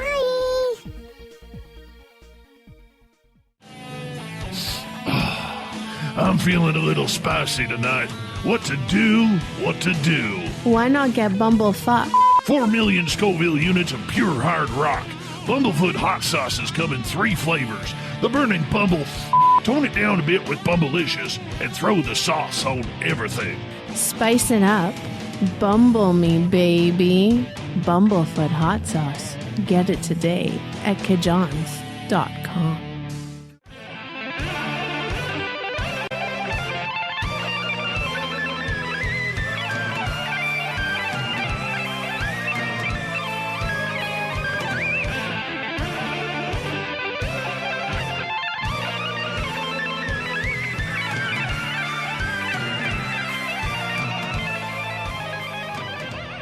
Welcome back to Spaced Out Saturday. I'm your host, Everett Thiemer. Thank you for spending this lovely Saturday evening with us. Don't forget, if you've missed any part of the show, you can check out our archives for free at youtube.com/spacedoutradio. Just do us a favor and hit that subscribe button. And don't forget, there are a plethora of videos on there. Our website is spacedoutradio.com, where we have a plethora of features for you, including rocking out to some Bumblefoot, shopping in the SOR Vault, joining the Space Travelers Club, and so much more. Now, tonight we are talking to adventurers Doug Ward and James Motes. And from what I understand, James is one of those guys that can build just about anything. And we haven't heard much from him yet, but I'm sure we're going to hear his input here at some point. Before the break, Doug, we were talking about, you had just started to mention that there was a herd of deer that had essentially undergone what would be a cattle mutilation. Yeah, that's pretty much the end of the story. They found the stuff in the field off the side of the highway, and a herd of deer that were drained of blood, and their genitalia and all the soft spots were missing. That's not all that common, is it? If something were going to take out deer or a herd of deer, it would probably be for food and survival. I don't know of any case where we've heard of deer basically experiencing what we would label as a mutilation of sorts. True, but the thing about that is we wouldn't necessarily know because, they're deer. They're off in the woods somewhere. It's not a domesticated animal. So it could be more common than we know. And it would put a little bit of a different light on the cattle mutilation idea, because we seem to sort of just label it as if an alien entity or race or whatever is doing this, we seem to label it as just to cattle and sort of try and reason that. But the reason could be different if it were happening to a variety of different types of animals. All of a sudden, anatomy and biology and science could potentially come into it if it were an alien race. True. And, a whole lot of people disappear, too. That's true. Probably more than we like to admit. Absolutely. And, we never know what's going on out there. The universe is a really big place, and nobody has the answers. No matter what anybody says, nobody has all the answers. We don't know. All we can do is try to find our own clues and our own personal truths to this stuff and figure out what the heck is actually going on. But we're never going to know. A lot of it's always going to be speculation.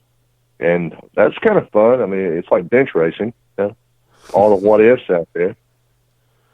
Well, there's nothing wrong with digging up and talking about some of these maybe forgotten stories, forgotten events, even if we don't have the answers, because sometimes that unexpected discussion is what can lead somebody to an answer. Exactly, and there's a plethora of those out there. Look at you sneaking that in. You're going to get me in trouble here. Dave's not here. No, Dave is not here. So where do we want to go next? Well, we want to get the heck out of Alabama for a little while because we're going to have to circle back here for a bit. Let's go somewhere else. So, you ever been to Burkittsville, Maryland? I have not. Well worth the trip, or it was. I haven't been there in probably about 10 years. But, that's where the, quote, Blair Witch legend came from. And I was up there. I wasn't looking for a Blair Witch because we all know that's false. I was looking for a snallygaster. Who's it? A snallygaster. You familiar with that one? I have to say no. Yeah, that's a pretty obscure cryptid. It's a winged creature, and basically like a pterodactyl-like. The locals say it only had one eye, and it lays eggs. Basically, they're describing something that's similar to a pterodactyl, or perhaps the Jersey Devil. But when you go up there, Burkittsville it's a weird place, man. I understand why they made a horror movie about it. There's a cemetery there, really cool cemetery. There's a gravity hill right in the center of town, where you can put your vehicle into neutral and it'll roll up the hill. It's kind of neat. At the time I went, there was one store there, and it mostly sold like antiques and relics and stuff. You couldn't even buy a Coca-Cola in this town when I was there, the main town. Streets were brick. You felt like you didn't belong there, like the locals were looking out the window at you. If you ever seen one of those movies where a town's run by a cult, that's the feel you got. Everybody was nice. There were some artists there that were really cool, but it just felt like you didn't belong.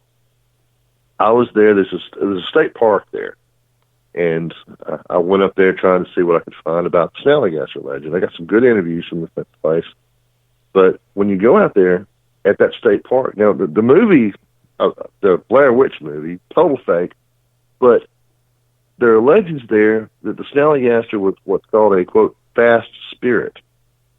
Some of the stories say it was a demonic entity, but it fits the description of a pterodactyl, which is very similar to the Jersey Devil. You had the Leeds Devil legend where it was born of a woman, and it was cursed as a child. It would be of the devil and took off in the woods and haunted people forever. That's obviously BS, but the stories are similar. The sightings are similar. Newspapers cover this thing as killing people and murdering locals in Maryland for some time, to the point where Teddy Roosevelt was actually going to go out and hunt for this thing. They took it that seriously. But he didn't make it because he got distracted. But it's so similar to the Jersey Devil that I always had a theory that it might be a migration point. Okay. Whatever this is. Where would it be migrating to, though? It would be migrating from Jersey. Okay. Yeah. Burkittsville, Maryland is a little bit higher ground. There's a few hills over there. I thought it might be, and they say the thing laid eggs. Now, this is just, again, bench racing in theory, but the creatures are really similar, and I think they're one and the same. Now, is there any pattern to the sightings of the snallygaster compared to the Jersey Devil? Like, is the Jersey Devil maybe seen in October and November, or, sort of the fall time, and the snallygaster is seen in Maryland in, maybe the springtime, sort of to show that pattern of movement? I haven't ran the data because, for one, it's really hard to get people to talk about anything in Burkittsville. After the movie came out, thousands of people descended upon this town to try to, quote, rescue the kids. I remember that. Yeah. So they don't like outsiders very much, so it's kind of hard to get too much data on it. But as far as sightings in Jersey, I actually went out one Halloween trying to see what I could find out about the Jersey Devil. There's a place up there called the Blue Hole that's supposed to be a very serious point of sightings, the Jersey Devil, amongst other things. It's supposed to be haunted, all these local legends about it. But if you go out there on a Halloween night, what you find is a whole bunch of drunk teenagers just having a good old time. And they told some pretty decent stories, but nothing credible. Drunk teenagers on a Halloween night? Inconceivable. Who would have thunk it? Yeah, exactly. I was shocked, I tell you.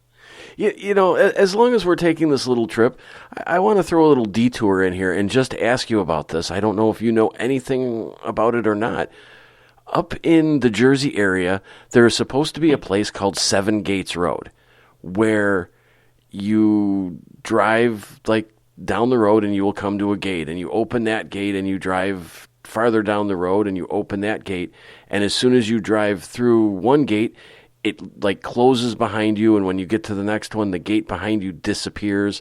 Have you heard anything about that or explored that at all? Well, we got something similar down the road. To me, that sounds like one of those urban legends. We've got 7 Hills to Hell here. It's over in Columbiana. We've got, quote, 7 Bridges Road down in Montgomery. I don't know where that came from, but there's the whole 7-something road appears to be one of those urban legends that goes across the country. You know, I can kind of see that. The problem that I have with this, and I have never been there, but somebody who I would take their word as law has told me they experienced this road. They have gone down this road. They kind of know where it's at. And I have absolutely no reason to doubt them. And that's one of the reasons why I'm so fascinated by it, because I want to get there to see this. And apparently it's not something that, you know, some people can drive the road and experience nothing. But others, this happens to. And it's one of those things that, you know, it does kind of fit into that urban legend, and I can accept that and buy that. But, you know, when somebody tells you something like that and you believe them and you know, it's not just some stranger that's telling you this, it's somebody that you know, you have to give it a little bit of credence. And maybe I'm wrong for that, but I see myself taking a trip to Jersey sometime to explore that. You know, Jersey really surprised me. You always hear how horrible Jersey is, and I had nothing but great experiences up there. The place is beautiful. There's nice people. Yeah. I highly recommend it, man. Jersey's worth going to just for Jersey. It's all right. And the Pine Barrens there, most notably known for the Jersey Devil, but that area up there are so many different legends, haunts, occurrences. You could spend weeks up there just chasing down some of these stories. Yeah, there's a swamp there with a pirate ship that sails through it, supposedly. And there's a lot of stuff up there. And, you know, people are nice. Food's decent. I did not hate Jersey. I'll make it back up there at some point in time. You know, staying on this detour a little bit, you mentioned the movie The Blair Witch Project. What do you think movies like that do to what you're trying to do? Because the Blair Witch Project was really kind of the first found footage type of film. And since then, there have been a bunch of them. And there have even been some quote-unquote documentaries that are entirely fictional, chasing things and showing proof, fictionalizing their proof, and not only portraying it as like a docu-reality TV series that we would watch on TV, but portraying it as if it's a true documentary. What does that kind of media do to the field? Not as much as current reality TV, but I'll get to that in a second. The Blair Witch Project was not the first found footage. There was actually one before it that the Blair Witch was kind of based on a little bit as far as the style goes. I don't remember the name of it, but it was people actually looking for the Jersey Devil. I wish I could remember the name of that film. It was actually pretty good. But to me, the bigger issue right now is reality TV. Now, we have been approached repeatedly. We've filmed at least 6 sizzle reels for a random reality TV show. Normally I can't talk about that, but we're not under contract with anybody and don't plan on being for a while, so I can mention it. We also do things involving lost treasure, and one of the things that we were working on years ago, before anything out now, was the Knights of the Golden Circle. So we had a producer who found us and came out and wanted to film us, and we're like, oh, yeah, sure, why not? We'll do it. And History Channel coughed up a little bit of money for us to do a sizzle reel. So he comes out here, and we show him our data and our information and what we know and what we studied and what we've learned and what we spent a lot of time figuring out to be truth. And he comes out and goes, that's all nice, that's good, but what you need to do is go over by this tree and point out, because all these trees are in this cemetery pointing the same way, there's evidence that there's treasure buried over there. And we said no. We filmed what we knew to be correct, and they went in, completely edited it, changed it, and made something that was completely false. History didn't buy it, luckily. But that tends to be the case a lot of times in all genres. I mean, when people come out to try to make entertainment, they make entertainment, and sometimes they blur the lines between reality and something completely fictionalized.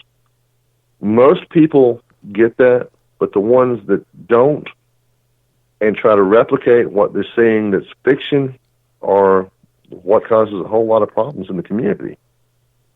Well, it seems like the ones that don't get it are the ones that want to then become researchers, investigators, and start making their own YouTube videos or things, and it seems to kind of just continue the cycle and muddy the waters and dilute the data.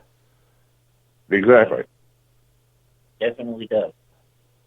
Yeah, James had to chime in on that one. It's about time we heard from James.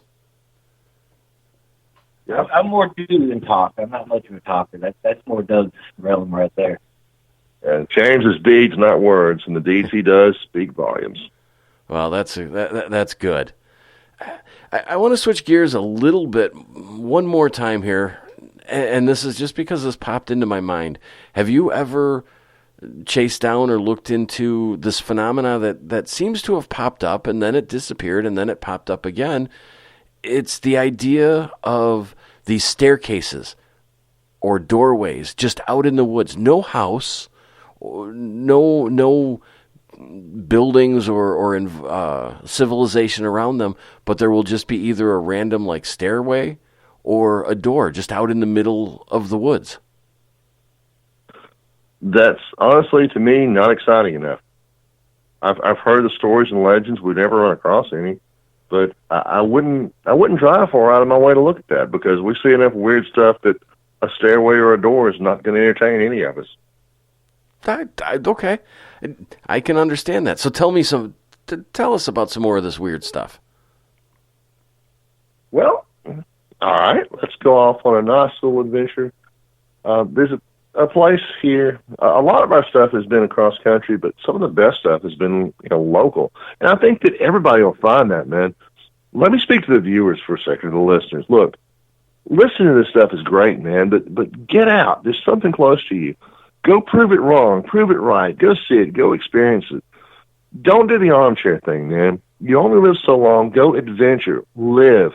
Get some stories. Don't listen to mine. Get your own, man. Go have some fun. There's always something close to you that's worth investigating, whether it's lost treasure, whether it's ghost stories, whether it's monsters, whether it's UFOs. There's something. Go do it.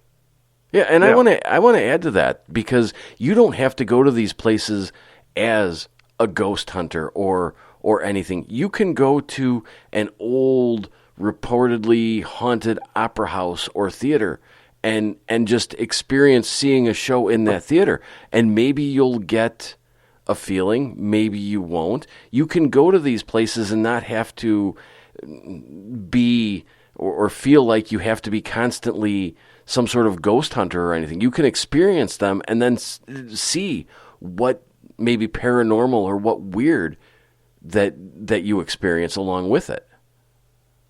Yeah, that's the whole point, man. I've said a lot that going to look for these things when we've had the chance. I've been on hundreds, maybe thousands of these little journeys and adventures trying to find answers. There's been maybe 10 times at the most when we found something that didn't have a mundane explanation. But it's having a good time. And I don't identify as, well, I'm I'm a paranormal investigation expert, or I'm this, or I'm that, man. I'm just a guy looking for answers and adventures and fun, and that's what we all do. We're looking for something to excite us and thrill us, something we've never seen before, something, stories to tell, man. Jimmy Buffett said, you do it all for the stories you can tell. So, I mean, that's what I would shoot out to everybody, man. Go get more stories. You're going to need them when you die. What was that old commercial back in the 70s about get in your Chevy and drive? Was that the 70s? Just go out and have an adventure? It could have been the 70s. If it was, I was too young to remember it. And it could have been the 80s. And if it was, I was too much living in the 80s to remember it. Oh, the 80s. But, yeah, it was a good time, man. Now, let's go back to the adventure. There's a place here called Bear Creek Swamp, right? Now, I tend to look at things beyond face value. The story of Bear Creek's been around for a long, long time.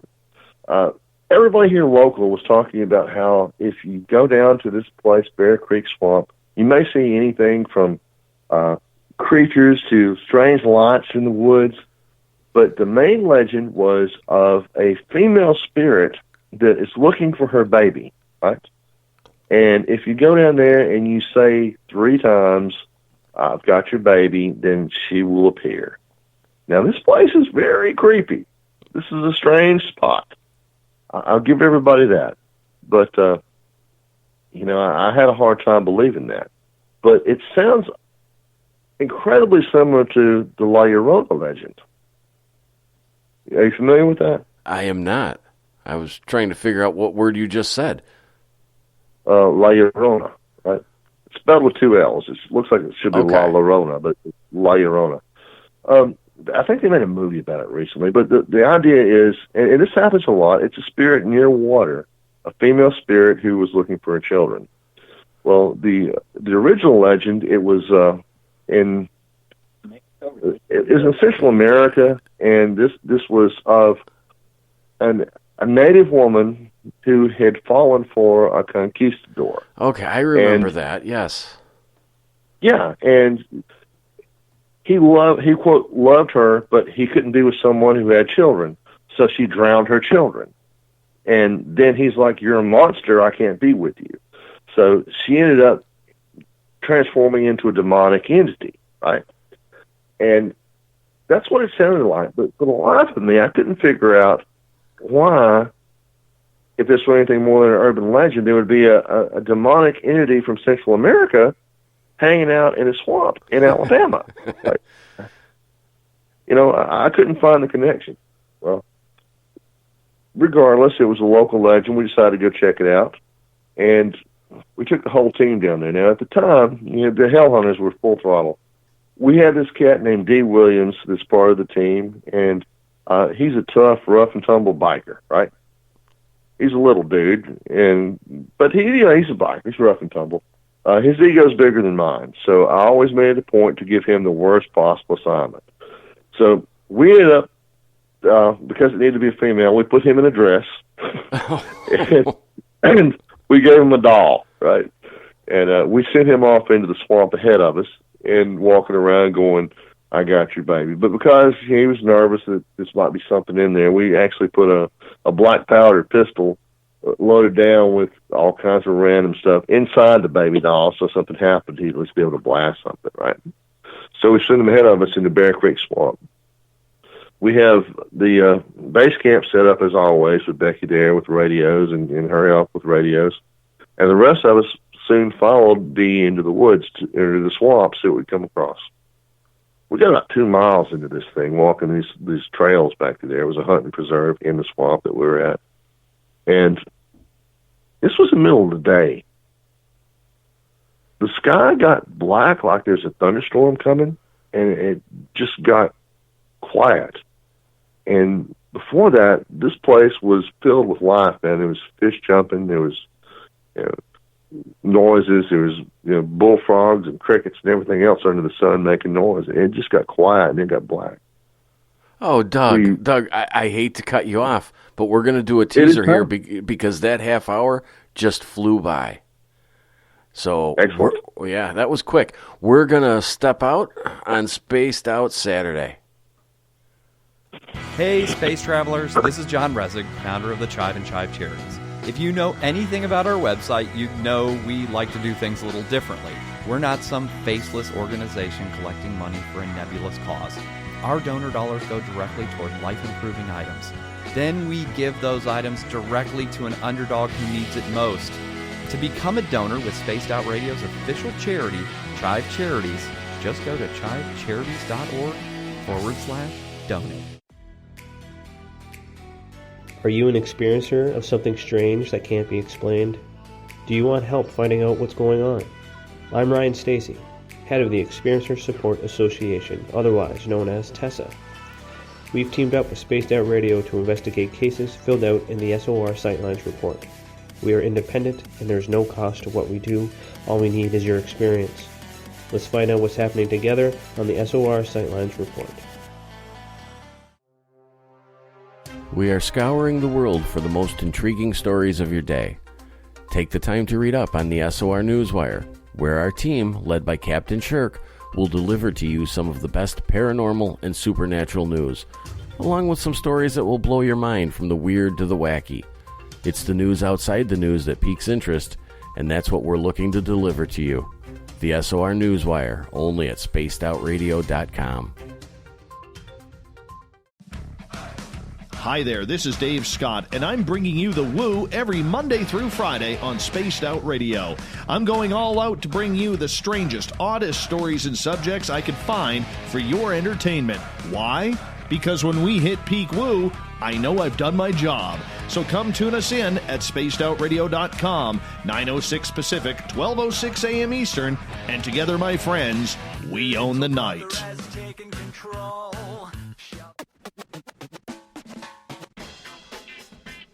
The SOR Vault is open for business, and do we have some cool swag for you to pick up? All you have to do is head over to our website and click on the SOR Vault. You have a variety of cool logos to choose from, and put them on anything you want. T-shirts, hoodies, hats, coffee mugs, you name it, we can get it to you. So do your shopping by supporting the store you love. Get your Spaced Out Radio swag at the SOR Vault today.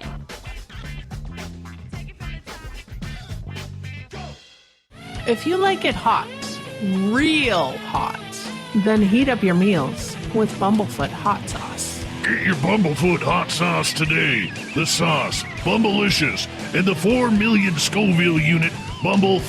We're going in hot, real hot, coming out even hotter. Keep the milk nearby and tantalize your taste buds tonight. Bumblefoot hot sauce, available now at kajans.com. Hello, space travelers. It's me again, Carl. Don't forget to join the Space Travelers Club for just $5 a month. And follow Spaced Out Radio on Twitter at Spaced Out Radio. Our Instagram, Dave Scott SOR. Our Facebook page is Spaced Out Radio Show. Our archives are free at youtube.com/Spaced Out Radio. Come woo it up with Spaced Out Radio today. Bye!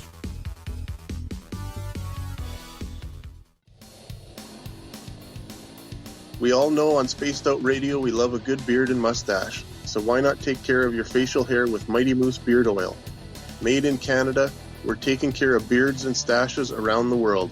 We use 100% natural ingredients with our oils and balms to make your whiskers feel silky smooth. Use promo code SOR2019 at MightyMooseBeard.com today.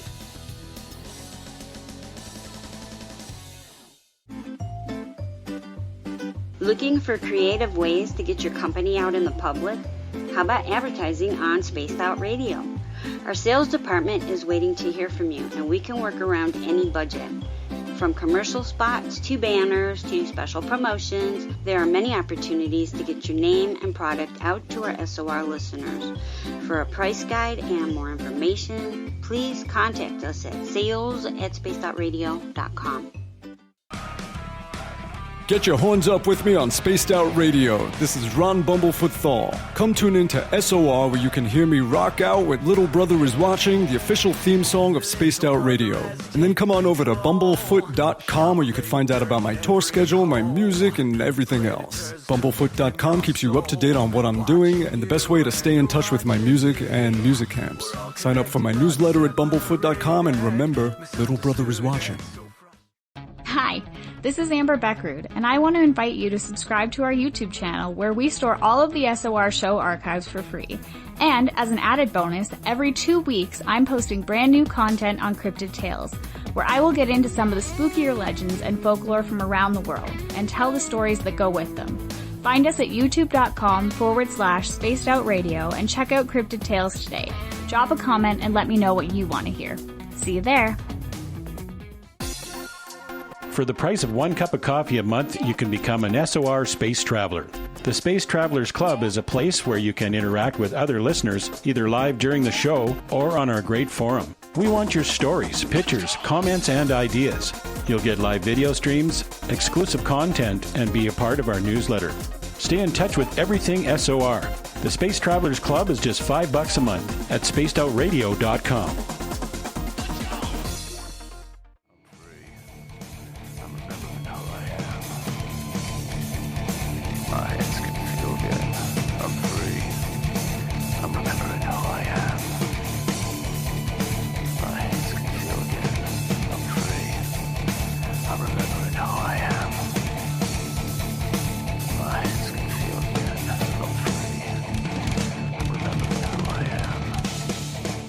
Welcome back to Spaced Out Saturday. I'm your host, Everett Thiemer. Thanks for spending your night with us. We welcome back everyone listening in on our terrestrial affiliates. KDNF, AM 1560 in Dangerfield, Texas. KDUN, AM 1030 in Reedsport, Oregon. KZFX, 93.7 FM in Ridgecrest, California. WQEE 99.1 FM in Noonan, Georgia. And UPRN 107.7 FM in New Orleans. For our digital listeners, we are on Kingdom of Nye Radio and Revolution Radio. And don't forget, you can check out our archives at youtube.com/spacedoutradio. Just do us the favor and hit that subscribe button. Our website is spacedoutradio.com, where we have a plethora of features for you, including rocking out to some Bumblefoot, shopping at the Spaced Out Radio Vault, reading up on the SOR Newswire, and so much more. Now, tonight, we are joined by Doug Ward and James Moses. They're adventurers who have, well, they've followed paths and chased things down all over the place. And, Doug, before we get too far into what we were talking about, you're supposed to remind people of something? Yeah, during the break, first off, that was a plethora of information, and I appreciate it. Second of all, right, Dangerfield, Texas, man. I've been all over Texas. I've never been to Dangerfield, but I just put that on my list because it's such a cool name. I've got to go there. There are a plethora of people that live there. That sounds like plethora of good times. Now, over the break, my lovely wife, Becky, who is always with me on these adventures, we've been together for 24 years, seems like 54, and it's always been a good time, right? She reminded me that I mentioned earlier that we've had several production companies come out. We've had the History Channel come out and try to film us and all that. And then they've always failed because they always try to turn us into something we're not and try to put us in a little box. And it usually ends up being like Alabama swamp, whatever. Right? What's not what we are, man. We are, I don't know how to explain, but we're a lot more than that. But her point was that when they came out, some of these executives come out to visit with us. The first thing that generally happens if they want to hang out with us is Becky has a collection of hats. She has hats shaped like pigs and goats and donkeys and cows, and she collected those things because she thinks they're funny. In order to talk to us, she has frequently made those people wear these ridiculous hats. Yeah, so if you want to have a conversation, put this hat on and we'll talk to you. And she was dead serious. Now, I think this is very important and good life advice because, you know, some of those people that all of us would normally look up to and think, wow, these people have got their stuff together and they've got all this going on for them. Man, make those people wear the silly hats. Nobody's better than anybody else. Don't take anybody too seriously. Make them put the hats on if they want to talk to you. I think that's some good advice. That comes straight from Rebecca Ward, also known as Becca, also known as Beaky. She is a wise woman. She is. Also a great shot, very trigger happy, and very scary. Which means you have to walk the straight and narrow. whether I want to or not. Oh, it's okay though. So where were we going? 'Cause we were in the middle. Excuse me. We were in the middle of a story when the break kind of slipped up on us. We were. I hate it when that happens. Where were we anyway? I don't remember what state we were in. I don't either, because we just kind of kept on talking through the break. Exactly. I have to stop doing that with people. That's going to be the new rule. As soon as the commercial starts playing, I'm going to have to stop talking to people, because this happens a lot. We just keep on going. Yeah, I don't like that rule, but wherever it was fun. Let's see. We had probably left Burkittsville, Maryland already. Oh, we were talking about the South American legend, and then how there's one down in the South. Yeah, La Llorona. Okay, so we're there, and we're out of this swamp. I've got D. Williams ahead of us, wearing a dress. He's got a nice beard, rough and tumble biker in the dress, because I thought it was funny, right? Yeah, and how could we forget that we were talking about a man in a dress? Yeah, exactly, right? Very secure in his masculinity, which is a good thing. We should all be, right? And it was just funny, right? And he always ends up getting the short end of the stick, though. He got face raped by a bat once, but that's another story. Anyway, right, he's in the swamp ahead of us. We're following behind, and I'm not believing anything's going to happen. I'm thinking this is another BS legend, and the sky turns black. The animals stop talking. Our radios and every bit of our electronic equipment becomes useless. Right? Becky's at base camp. She can't get a hold of any of us. We can't talk back and forth. Right? We've got all this gear. It all stops working. The next thing we know, we are surrounded by these black flies. I mean, it's like thousands of them out of nowhere. And these things are just swarming all of us. So we turn around and get the heck out of there because of the flies. The storm's going on. Well, the blackness is going on. There's no real storm. It's just dark and horrendous, and it's not that late. We get back at base camp, and it passes over. When we get back, everything just clears up. It's normal. Radios start working. Everything's fine. We picked up absolutely nothing on that particular trip into the swamp. I mean, nothing. And we couldn't figure out why would this particular legend be in this particular spot. So we got to digging a little bit. And one of the people that was involved in initially subduing the Aztecs and the natives of Central America and Mexico was DeSoto. DeSoto had actually come through this area, through here, and there was a battle that took place. It was called the Battle of Mobile. No one knows the exact location of it, but the location kind of fits where the swamp was. Some of the legends, some of the stories were that La Llorona was a demonic entity that was created by the destruction of the people of the original woman who was involved with this conquistador. It was just how she turned out. That darkness overwhelmed her when she saw what happened with this person that she killed her children for. In this case, in the swamp, in this particular battle, there was Chief Tuscaloosa. And as DeSoto was coming forth through this area, he conquered a whole lot of the native tribes through here. When he got to Tuscaloosa, not the town, but the Chief Tuscaloosa he's named after, he comes into the village, and his people say, okay, well, look, we're here, we're coming through, we need the finest of what you have, we need slaves to carry things, and we need to know where your gold is. Well, there was no gold. They had no value for gold. Right, the natives here held no value for it. It was here in some places, but it meant nothing, so they didn't look for it like the Spaniards did. Well, Tuscaloosa was a good leader. He was tough. He was they call him a black warrior. He was very dark skinned. He was very tall. He was muscular, He was a tough cat. And some of the DeSoto's people came up and they rode their horses up right in front of where Tuscaloosa sat in his chair in the village. And he didn't blink. He didn't flinch.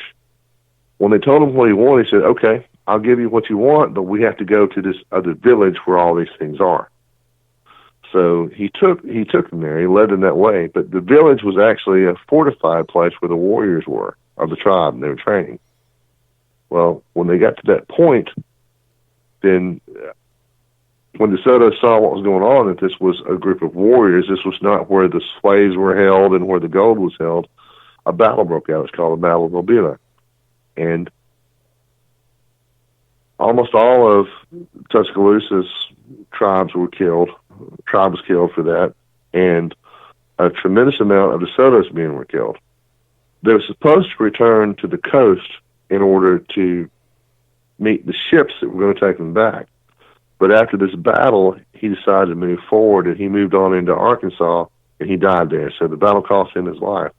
But an entire village was killed at this spot and destroyed by this particular conquistador, which would make sense that what La Llorona in this case was crying for, if she was that spirit, if she followed this, was the destruction of DeSoto, of Tuscaloosa's tribe. So there is a tie-in to the swamp for La Llorona. So it kind of made sense in a way, but it's one of those things where I can see that you've raised a plethora of questions. Yes, it is definitely a plethora of questions, and there are a plethora of answers out there somewhere. I'm still looking for most of them. You know, talking about these connections and the Native American legends and things like that, you kind of brought up something in my mind that I want to ask you about. There was a show, and maybe it's still out there, I'm not sure, called Mountain Mysteries. And one of the things that they sort of put out there was the idea that all of these different native legends were connected, and they were going to hunt them down because if they understood like all of them together, there would be some large answer. What do you think about that? Wait, mountain legends or mountain monsters? It was Mountain Monsters, I believe it was. I believe the team on there was, their acronym was AIMS, I believe it is. Yeah. Okay. I don't expect you to comment on the show or anything like that, but what about that idea that all of these native legends are sort of interconnected? Yes, actually, I will see that. Now, they actually, the white thing, right, that we were speaking of earlier, they hunted as, hold on, while I take a sip before I use this word, sheep squatch. Yeah, they hunted sheep squatch. Now, Trapper was a good man. We were friends on Facebook. I talked with him on several occasions. He was really good people. The show itself, I think it set cryptozoology back about 30 years. The concept that Native American legends are real, yeah, totally buy that 100%. I don't buy sheep squatch. I don't buy the other team hunting them down. You know, it was too much soap opera and too much. It was fun. It was good entertainment. That was one of those things where if you understand what it is and can enjoy it, awesome. It was a great show. It was fun. The problem is a lot of people took it seriously to begin with, and it was not a good thing. Okay, I can understand that. I watched the show for its entertainment value, but I had never really thought about the idea of there were, I think, seven different things that they had to chase down, and it was a little overproduced for my taste. It seemed like it was almost the beginning of a horror movie. But it did raise some interesting questions, and I was curious about that. Yeah, and it wasn't the team. Again, as you said, it was overproduced. my own personal experience with that, the team was great. Those were good guys. But, whenever you get the wrong, not necessarily the wrong production company, the wrong network, because we worked with some good production companies too. But when you get the wrong vision, sometimes it makes things funny. But it was a good show. It was okay. But yes, Native American legends, a lot of those actually seem to be relatively real. It's not just legends.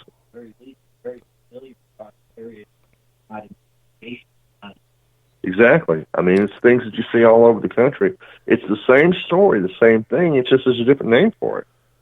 And that kind of makes me think that a lot of it is real. Do you think there's anything to that idea that they are all connected and understanding all of them or finding the answers will lead to some larger answer? Absolutely. Okay. And speaking of everything being connected, right? The Crybaby Bridge legend. You familiar with that one? I am not. All right. It's an urban legend. There are probably 50 Crybaby Bridges around this country, and the story is all the same. You cross this bridge at midnight or on a particular time, and you turn your car off, and you'll hear a baby crying. And you can put powder on your hood. There'll be baby footprints. You can leave a candy bar out there, and it'll disappear. Okay, those Crybaby Bridges, we had one here, right? But I want to say there's like 4 of them in Idaho. There's some in Texas. They're all over the country. Now, it smacks of urban legend because the story usually goes that a mother drowned a baby there, like the La Llorona legend, or there was a battle there, usually a Civil War battle in the South, and the baby got tossed into the water off of something. And none of it makes sense on the surface. But there's a Native American legend about this water demon that makes sounds like a child. It makes sounds like a baby. And the idea is to draw people into the water to try to rescue the child, and then the demon does his thing. So there's a Native American legend that covers the urban legend that we're seeing across the country. Okay, that makes sense. Yeah. I can understand that. I wanted to ask you, talking about urban legends and how we've sort of talked about how every local or region sort of has similar legends. Have you ever explored something like was it the Marfa Lights or the Brown County Lights? Because I had. Oh, go the ahead. Marfa Lights are on my list. They are so big on my list, right? Now, let me tell you what I was trying to do. One of these production companies that we were working with was giving us things that you might want to try. The Marfa Lights were on my list. Now, here's what I wanted to do, and I'm still going to do this. This is right up there with Tear Gas in the Swamp, which is another story entirely, right? In order to prove that the Marfa Lights are actually the reflections of a distant highway, which that seems to be the consensus among skeptics, I had a plan, and one way or the other, this would prove it wrong or prove it right, that it is a reflection. What I wanted to do was, I want to set the observation point with the team. I wanted to convince the production company to hire Mini Kiss. You know, the midget Kiss band? Familiar with those guys? Okay. I'm familiar with them. I wanted to put those guys on the back of a flatbed truck, give them all the pyro and everything they need to do the full-blown show. And I wanted to run that down that highway and see what we saw from the observation point. Because if you can't see Mini Kiss with a full-blown Kiss-style pyro show from the observation point, then, it's probably not the lights. But if you can, it probably is. That's an interesting experiment. And it wouldn't be that hard to do. I mean, sure, you could get Mini Kiss, but in many ways, you could set something up on the back of a truck to kind of replicate that without Mini Kiss, because usually they're out on a mini tour, and you could. I'm surprised somebody hasn't done that. Yeah, me too. There's a plethora of things you can do, but Mini Kiss or maybe Mini Ozzy, one of the two, would be perfect for this. It'd be much more fun. That's the whole idea, isn't it? Well, You know, the reason I mentioned the lights is because it seems like outside of almost every major metropolis, there is a region like that, or a place where there are weird lights. You know, obviously you have the two that we've talked about here, and I just recently found out that outside of Chicago, there are 2 locations where this is supposed to occur. There's locations all over the Midwest. I'm curious, is it just a whole bunch of misidentification, or is there some sort of phenomena behind it? I like to think it's a little bit of both. There's some cases where it's absolutely going to be misidentification, but there's some that can't be explained. That was one of the things that showed up in the swamp I was talking about, through the dirt road. These mysterious orbs fly through there, too. We have a spot here that happens on a regular basis, and that's probably swamp gas. But there are other places, like in the Smoky Mountains, where that occurs on a regular basis that aren't so easily explained. I think it's one of those things where it's a mixture of both. You have some situations where, hey, this is something weird going on. Don't know what, but something that just doesn't quite fit into our realm of normality. And you've got others, it's a completely mundane explanation. How often is it ghosts? You know, I can't even say I believe in ghosts, honestly. I'm open to the possibility. I've seen things that, yeah, I'd say that's a ghost. But you know, I don't really jump in and automatically go, hey, there's a ghost here. I'll be more inclined to think it might be something along the lines of, as much as I hate to say it, something like, you know, fairies or actual a demonic presence, or, you know, maybe even something alien than a ghost. Ghosts are a hard sell for me. I'm fully open to the possibility, and I've investigated them more than I like to admit. I fully believe in the possibility, but I can't come out and say, hey, this is going to be ghosts a whole lot of times, because I have not seen proof of that existence yet. Okay. You mentioned fairies, and we're talking about lights. Have you ever chased down fairy lights? Yes, actually, but I wouldn't necessarily say that's fairies. It's just unexplained lights. And I'll give the possibility of being a fairy, because that's a creature. That's something that's physical, even though it might have properties we don't understand. The majority of any kind of cryptid or any kind of thing that we're looking for, something that's existed before, something that we've seen, something we know can be real. A fairy goes the other direction. We've never seen anything like that in fossils. We've never seen anything like that physically exists. I mean, you know, Sir Arthur Conan Doyle got hooked into that whole thing and faked with the whole fairy photo thing. But, oh, yes. Yeah, but I don't discount the possibility.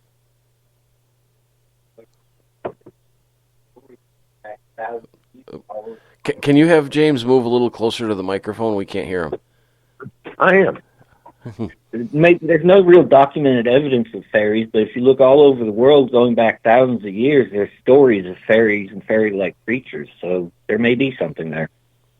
Yeah, my folks were Irish, so, you know, there's that.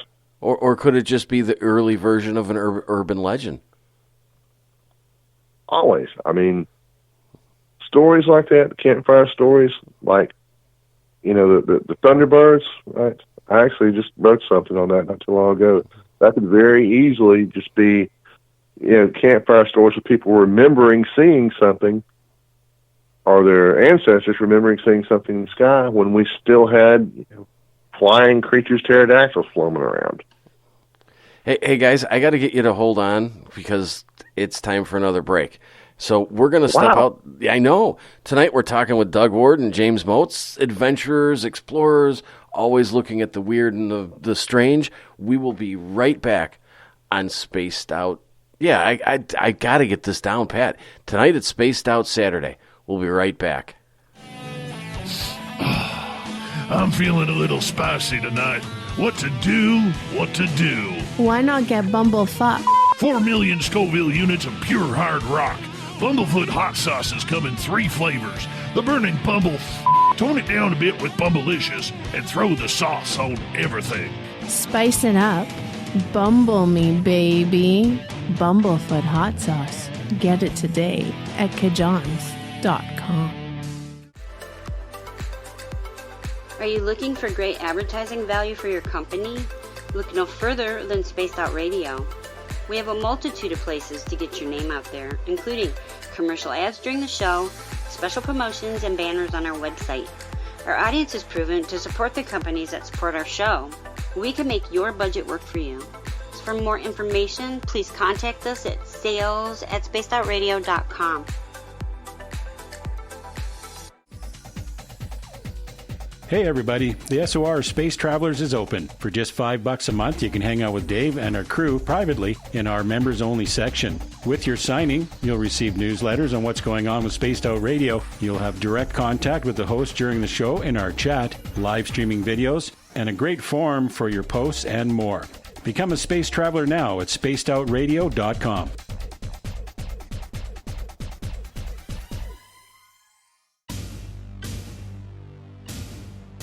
You wanted new SOR gear, and now you can have it. The SOR Vault is fully stocked with t-shirts, hats, hoodies, mugs, and everything in between with great logos for you to choose from.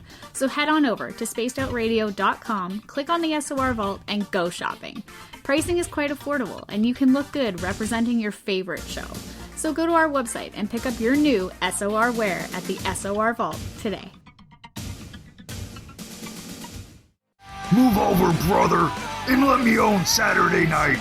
This is Rich Giordano, and I'm inviting you to tune on in to Spaced Out Saturdays starting at 9 p.m. Pacific, 12 a.m. Eastern, where I'm going to bust open the lids on everything paranormal. Why? Because we want answers, and I'm the guy who's going to deliver those answers to you. Join the chat rooms, and we'll see you this Saturday. Just be there. No, really. Are you addicted to the woo? Good. Me too. This is Dave Scott, and you can woo it up with me every Monday through Friday, starting at 9:06 Pacific, 12:06 a.m. Eastern, for 3 hours of great entertainment in the subjects you love. UFOs, ghosts, cryptids, intuition. Yes, we hit it all 5 days a week. Look for us at spacedoutradio.com, where together, my friends, we own the night. At spacedoutradio.com, we are keeping you up to date on all the news with the SOR Newswire. Captain Shirk leads the team that is bringing you the news of the day and exclusive stories on everything paranormal and supernatural. It's free to read, it's updated daily, and it's right there for you. The SOR Newswire is a one-stop shop for the news of the day. Check it out at spacedoutradio.com today.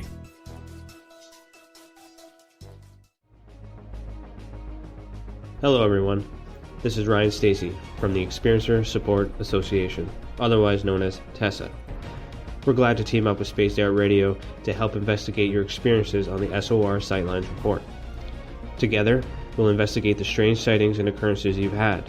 We're looking for answers just like you. So fill out a Sightlines Report on the Spaced Out Radio website and let's figure out what's going on together.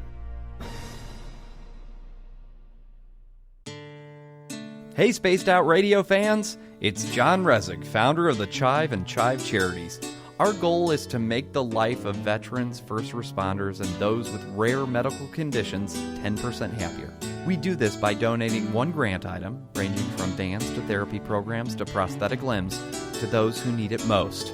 To contribute to Spaced Out Radio's official charity, head over to chivecharities.org and become a donor today. Hello, this is your guitar man, Ron Bumblefoot Thal, and I have to tell you, I love the response I get for Little Brother is Watching from Spaced Out Radio fans. It's amazing how music can inspire and make people think deeper about what's going on in the supernatural world. You can head over to my website, bumblefoot.com, to check out my music, my guitar workshops, my touring, even check out some of the hot sauces that I'm working on. And make sure you keep on listening, because with Spaced Out Radio, you know Little Brother is watching. From the heartlands of Canada to beards around the world, we know how to take care of you. Fill your follicles with the Mighty Moose Beard Oil.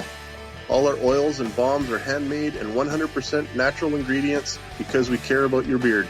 And hey, Use the promo code SOR2019 and get your Mighty Moose beard oil today. You can check us out on our website, mightymoosebeard.com.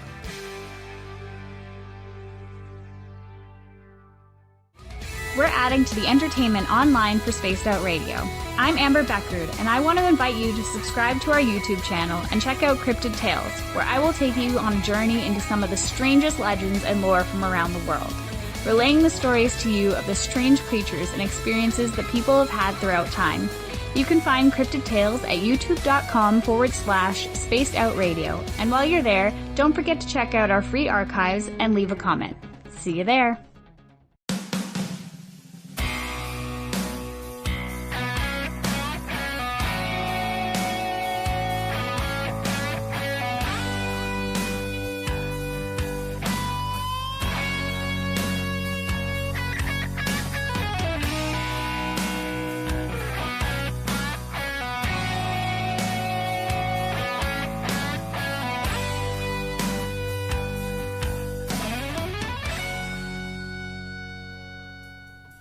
Welcome back to Spaced Out Saturday. And of course, we had a battery issue with a cell phone, and in trying to reconnect, we've run into a couple little problems here. So if you can just hold on for 1 second, because I know that's exactly what you want to do. Hold on 1 second. Oh, I hate this sometimes. Here we go. Once we get disconnected, we will, I'll read the video intro. You know, because that's important too. So we're going to do this. And welcome back to Spaced Out Saturday. I'm your host, Everett Thiemer, and thank you for spending your evening with us.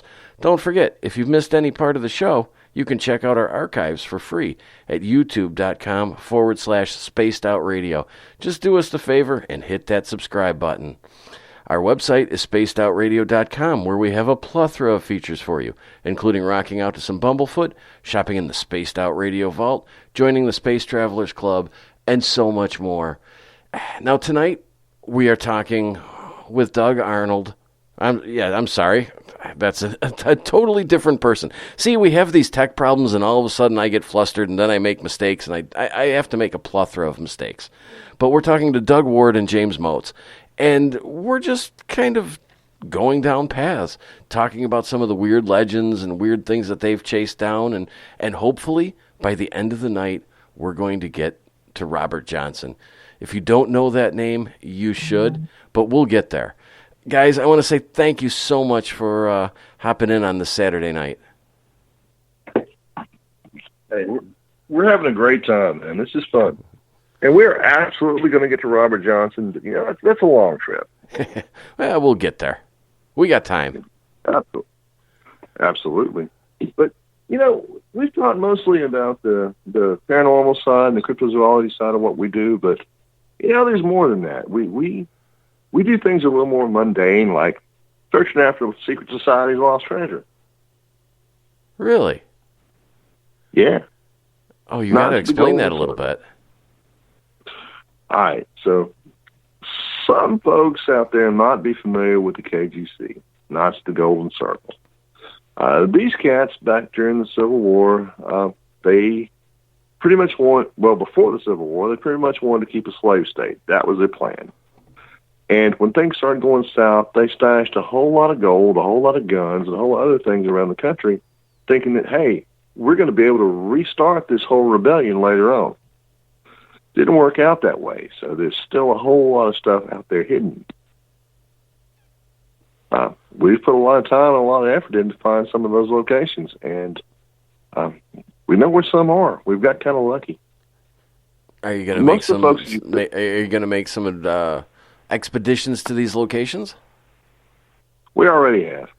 A lot of folks out there that chase this legend I hear things like, well, what you're looking for is you're looking for a hatchet buried in the ground pointing a certain direction, or these particular trees need to be pointing this way. And what they're not realizing is that this was not a primitive society, man. These guys were embedded in the government. They were embedded into the corporations. These guys had money. These guys had power, and they wanted to keep it, and they wanted to ensure that later down the road, the people that they wanted to find it would be able to.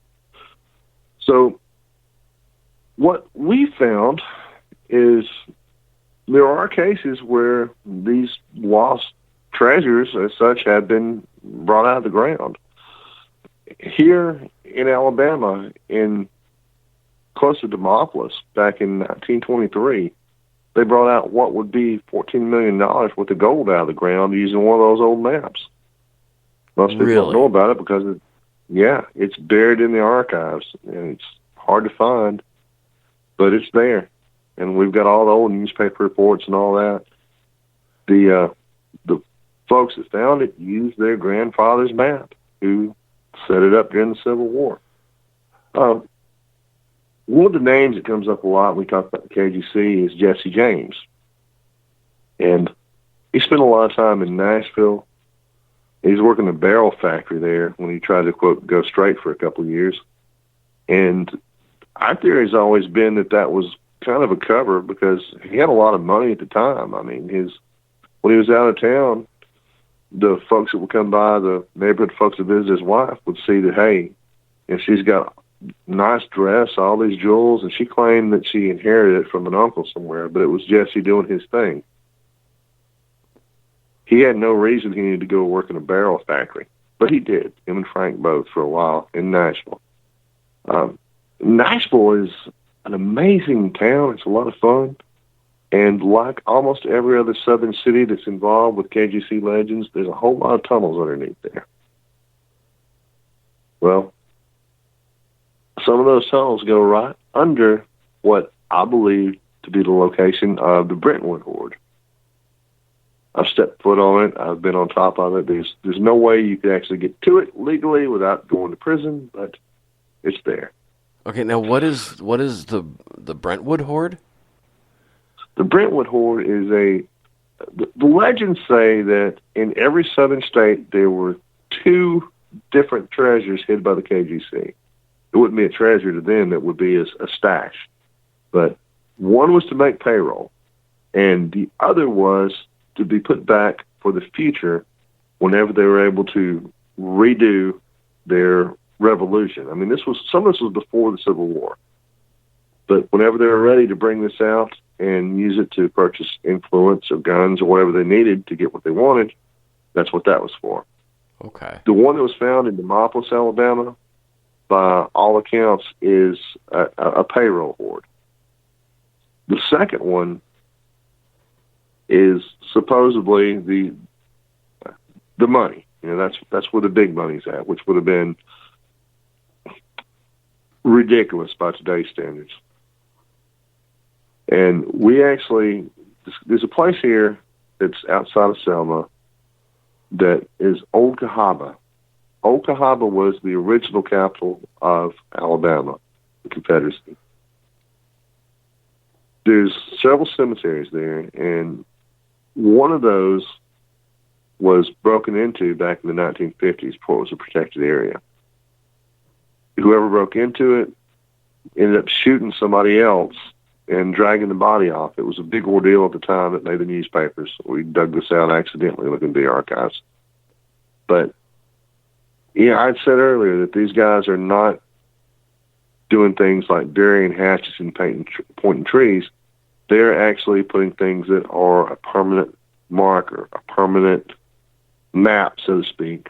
Well, these guys put a map in the old cemetery at Old Cahaba in Alabama. We found it. We were able to interpret it. And we traced it to a cave. We got there a little bit too late. Somebody had already pulled whatever was in there out. But the society that was particularly working on this had left some of their paraphernalia, so to speak. There were some medallions, some other things in this cave that we found that led us to believe that something was there before we got to it. And you missed it. We missed it. Barely, but we missed it. Talking about leaving these maps in something more permanent than trees or burying things in the dirt, what do you think about the idea that, Washington, D.C., the layout of the city is either Masonic or designed to give us some sort of clue to something. Yeah, it's a little of both, actually, and Nashville's the same way. Really? Now, Okay. I won't get too deep into it, but Nashville was designed to be the capital of the South. That's what the KGC wanted. And Centennial Park, the Nashville Centennial Celebration, was a giant ritual. It was over the top. It was something that nowadays, if it happened, you'd spot it right offhand because you have media and you have all this pop culture stuff. But at the time, people didn't realize it. It was a centennial celebration, and they had built Egyptian pyramids. They built temples. They had exhibits where you go in and you dine amongst people dressed in skeletons, and it's completely dark, it's completely black, and then you move into another room where everything's completely light. And then you go outside and you see the world. It was a ritual. You had a whole lot of the different societies that were there. I'm not going to mention a lot of names because I don't want to get in trouble, but there were a whole lot of secret societies that were all together on this one project for the Centennial Celebration. Now, in Nashville, there is a school downtown that has tunnels that goes from the school up under this giant, beautiful Masonic Hall in Nashville. It goes under Printer's Alley. It goes out into the suburbs of the different houses, and it goes down to the river. It also goes underneath Centennial Park. But the idea is these tunnels under Nashville were used to move things around while it was occupied by Northern forces. And this was all built before the Civil War. And it would take people down to different areas in town that were kind of rough. You know, you'd have rich folks going down to places they shouldn't be going to that were more of a party situation, you know, prostitutes and places where they were able to drink their fill, do whatever they wanted to without having society be upset to them. But that's also how they moved a whole lot of the merchandise and the guns and the gold and everything else around. Nashville seems like it seems like it's one of those towns that is unexplored. We're not looking at some of the mysteries around there as much as we should be. Sort of like an undiscovered gem. Absolutely. And Nashville's a party town. It's a good time. It's about an hour and a half, 2 hours from here. But it's also a very occult-oriented town in a lot of ways. Do you think that has to do with the music business? No, I think the music business has to do with that. Oh. If you follow that. I follow that. Now, oddly enough, that brings us to another subject. What's that? That would be the legends of voodoo and hoodoo and all those things about from the blues. You know, for years and years and years, the idea of a blues band in the South, at least, had connotations of darkness. And, you know, you don't want to be around those folks because they had like that tin of sulfur to them. It came from way, way back. Yeah, and there are even some, I won't name any names, but there are some blues artists that are drawing on that and almost recreating that style and recreating these songs. And they're a lot different from what many people would think of as the blues. Yeah, that's true. And a lot of them really didn't earn that whole blues thing.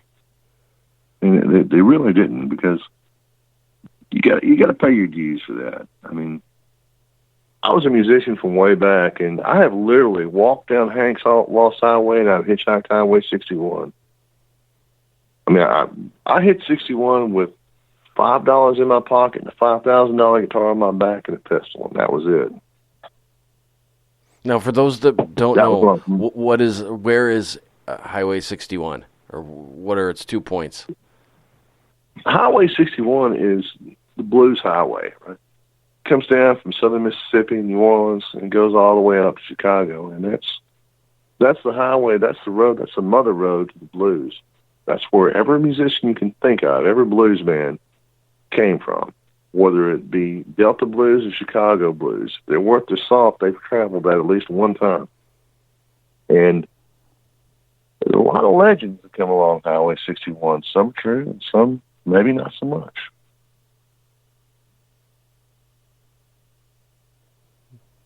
Like? Well, Robert Johnson is the first one to come to mind, but Tommy was before him. Oh, you're just going to tease the Robert Johnson thing all night, aren't you? No, not all night. I'll deliver. And if you've been paying attention, then you'll see why I'm waiting, and you'll see why I'm delivering on it later on. Okay, I'm so going to tell you where that crossroads who was Tommy? Tommy Johnson came before Robert. Tommy was a Delta bluesman, and his story was that he made that pact with the devil. And in order to be able to play the blues like no one else, and have all the money and women and whiskey he could come across. And that story about Tommy floated around the Delta for a few years before Robert came along. You know, Robert, when he used to go out to play in Clarksdale with some of the older folks, he was a horrible guitar player to start with. He was a good harmonica player, the story says, but not good on guitar.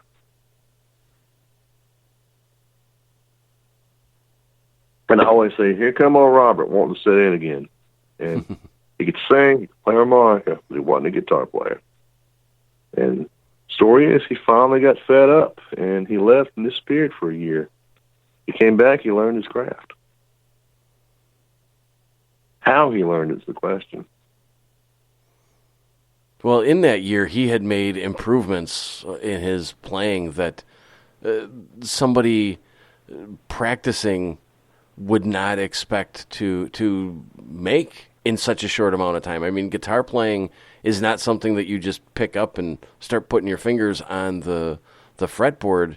It takes practice, and you have to understand some things. And his style changes and his abilities in that year changed exponentially. Yeah, it's not that easy at all.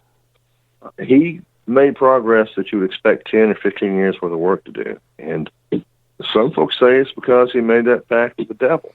And, you know, a lot of the folks are thinking that it was real simple. He went down the crossroads of 61, 49, and did that little voodoo spell, and all of a sudden he shows up, he's an incredible guitar player. Now, when he died, he died on his knees, barking like a dog, foaming at the mouth outside the club. Supposedly he was poisoned by a jealous husband, which is completely reasonable. Could have been the case. But regardless, he definitely lived the blues life. But now, in recent years, we've discovered that there's a gentleman named Ike Zimmerman that supposedly taught him how to play when he was gone, out by an old crossroads in graveyard. Man's wife was the person that Robert was singing about in Come On In My Kitchen. She was a hoodoo woman, and that's probably the person that taught him how to make that little deal go down, the last fair deal go down.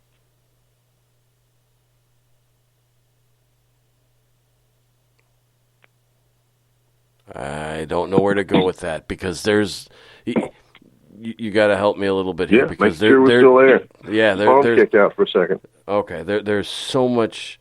Everybody talks about you there? The Robert. I'm here. You here? I think we lost you. I'm right here. Everybody can hear you.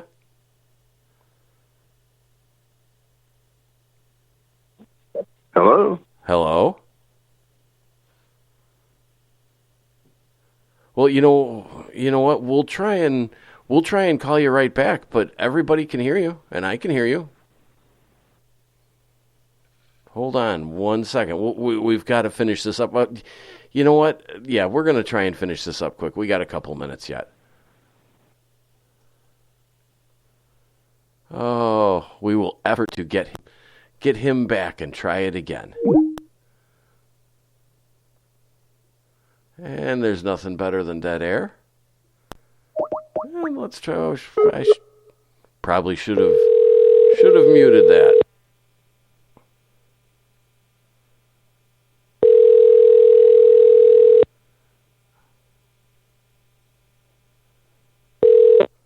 Are you? Hey. Hey. Hey. Yeah, we're just talking here. There's nobody listening or paying attention or making me sweat because now we're making dead air. I don't know what happened there. We could hear you just fine. Well, oddly enough, I could hear you a second ago. But the timing on this is great because I think we got about 5 minutes, right? Yeah. Yeah, okay. So anyway, Robert Johnson, that's where we were at. You know, there were 3 potential locations of Robert's grave, and who knows how many locations at the crossroads. So, now most people think that the crossroads of Highway 6149 is the spot, right? Because it would make sense.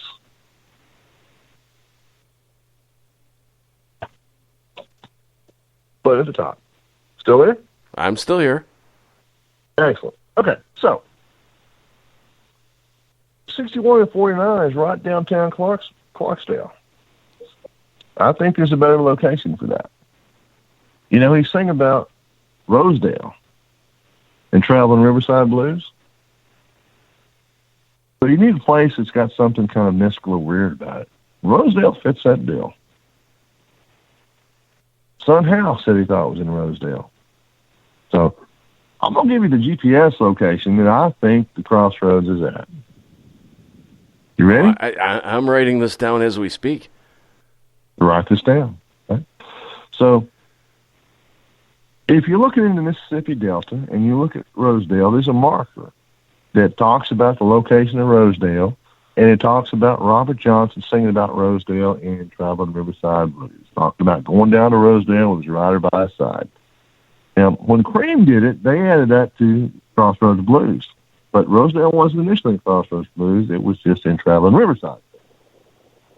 So here's the GPS location of that marker in the middle of Rosedale, Mississippi. All right? Okay, we've got to do it quick because we got about 2 minutes left. I figured that. All right, so northwest, 33 degrees northwest, 33, right? Okay. 51.103 west, 91.01.946. Okay. All right, you know something? What's that? 33 degrees. You know where you're at? Well, we're right back at that 33rd parallel. Dead center of it. Right where that portal is. All right.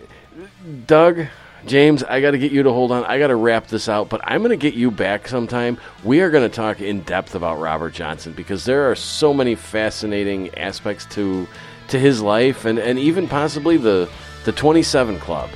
But I'm going to get you to hold on because we're going to wrap this up. All right. You see? We've got Mr. Ron Bumblefoot Thal rocking in the background. Bumblefoot is the official music of Spaced Out Radio, rocking us in and out of every single show.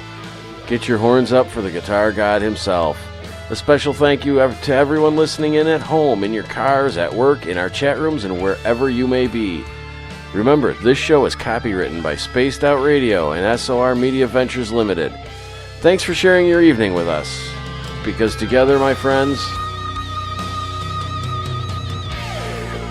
well, we own the night.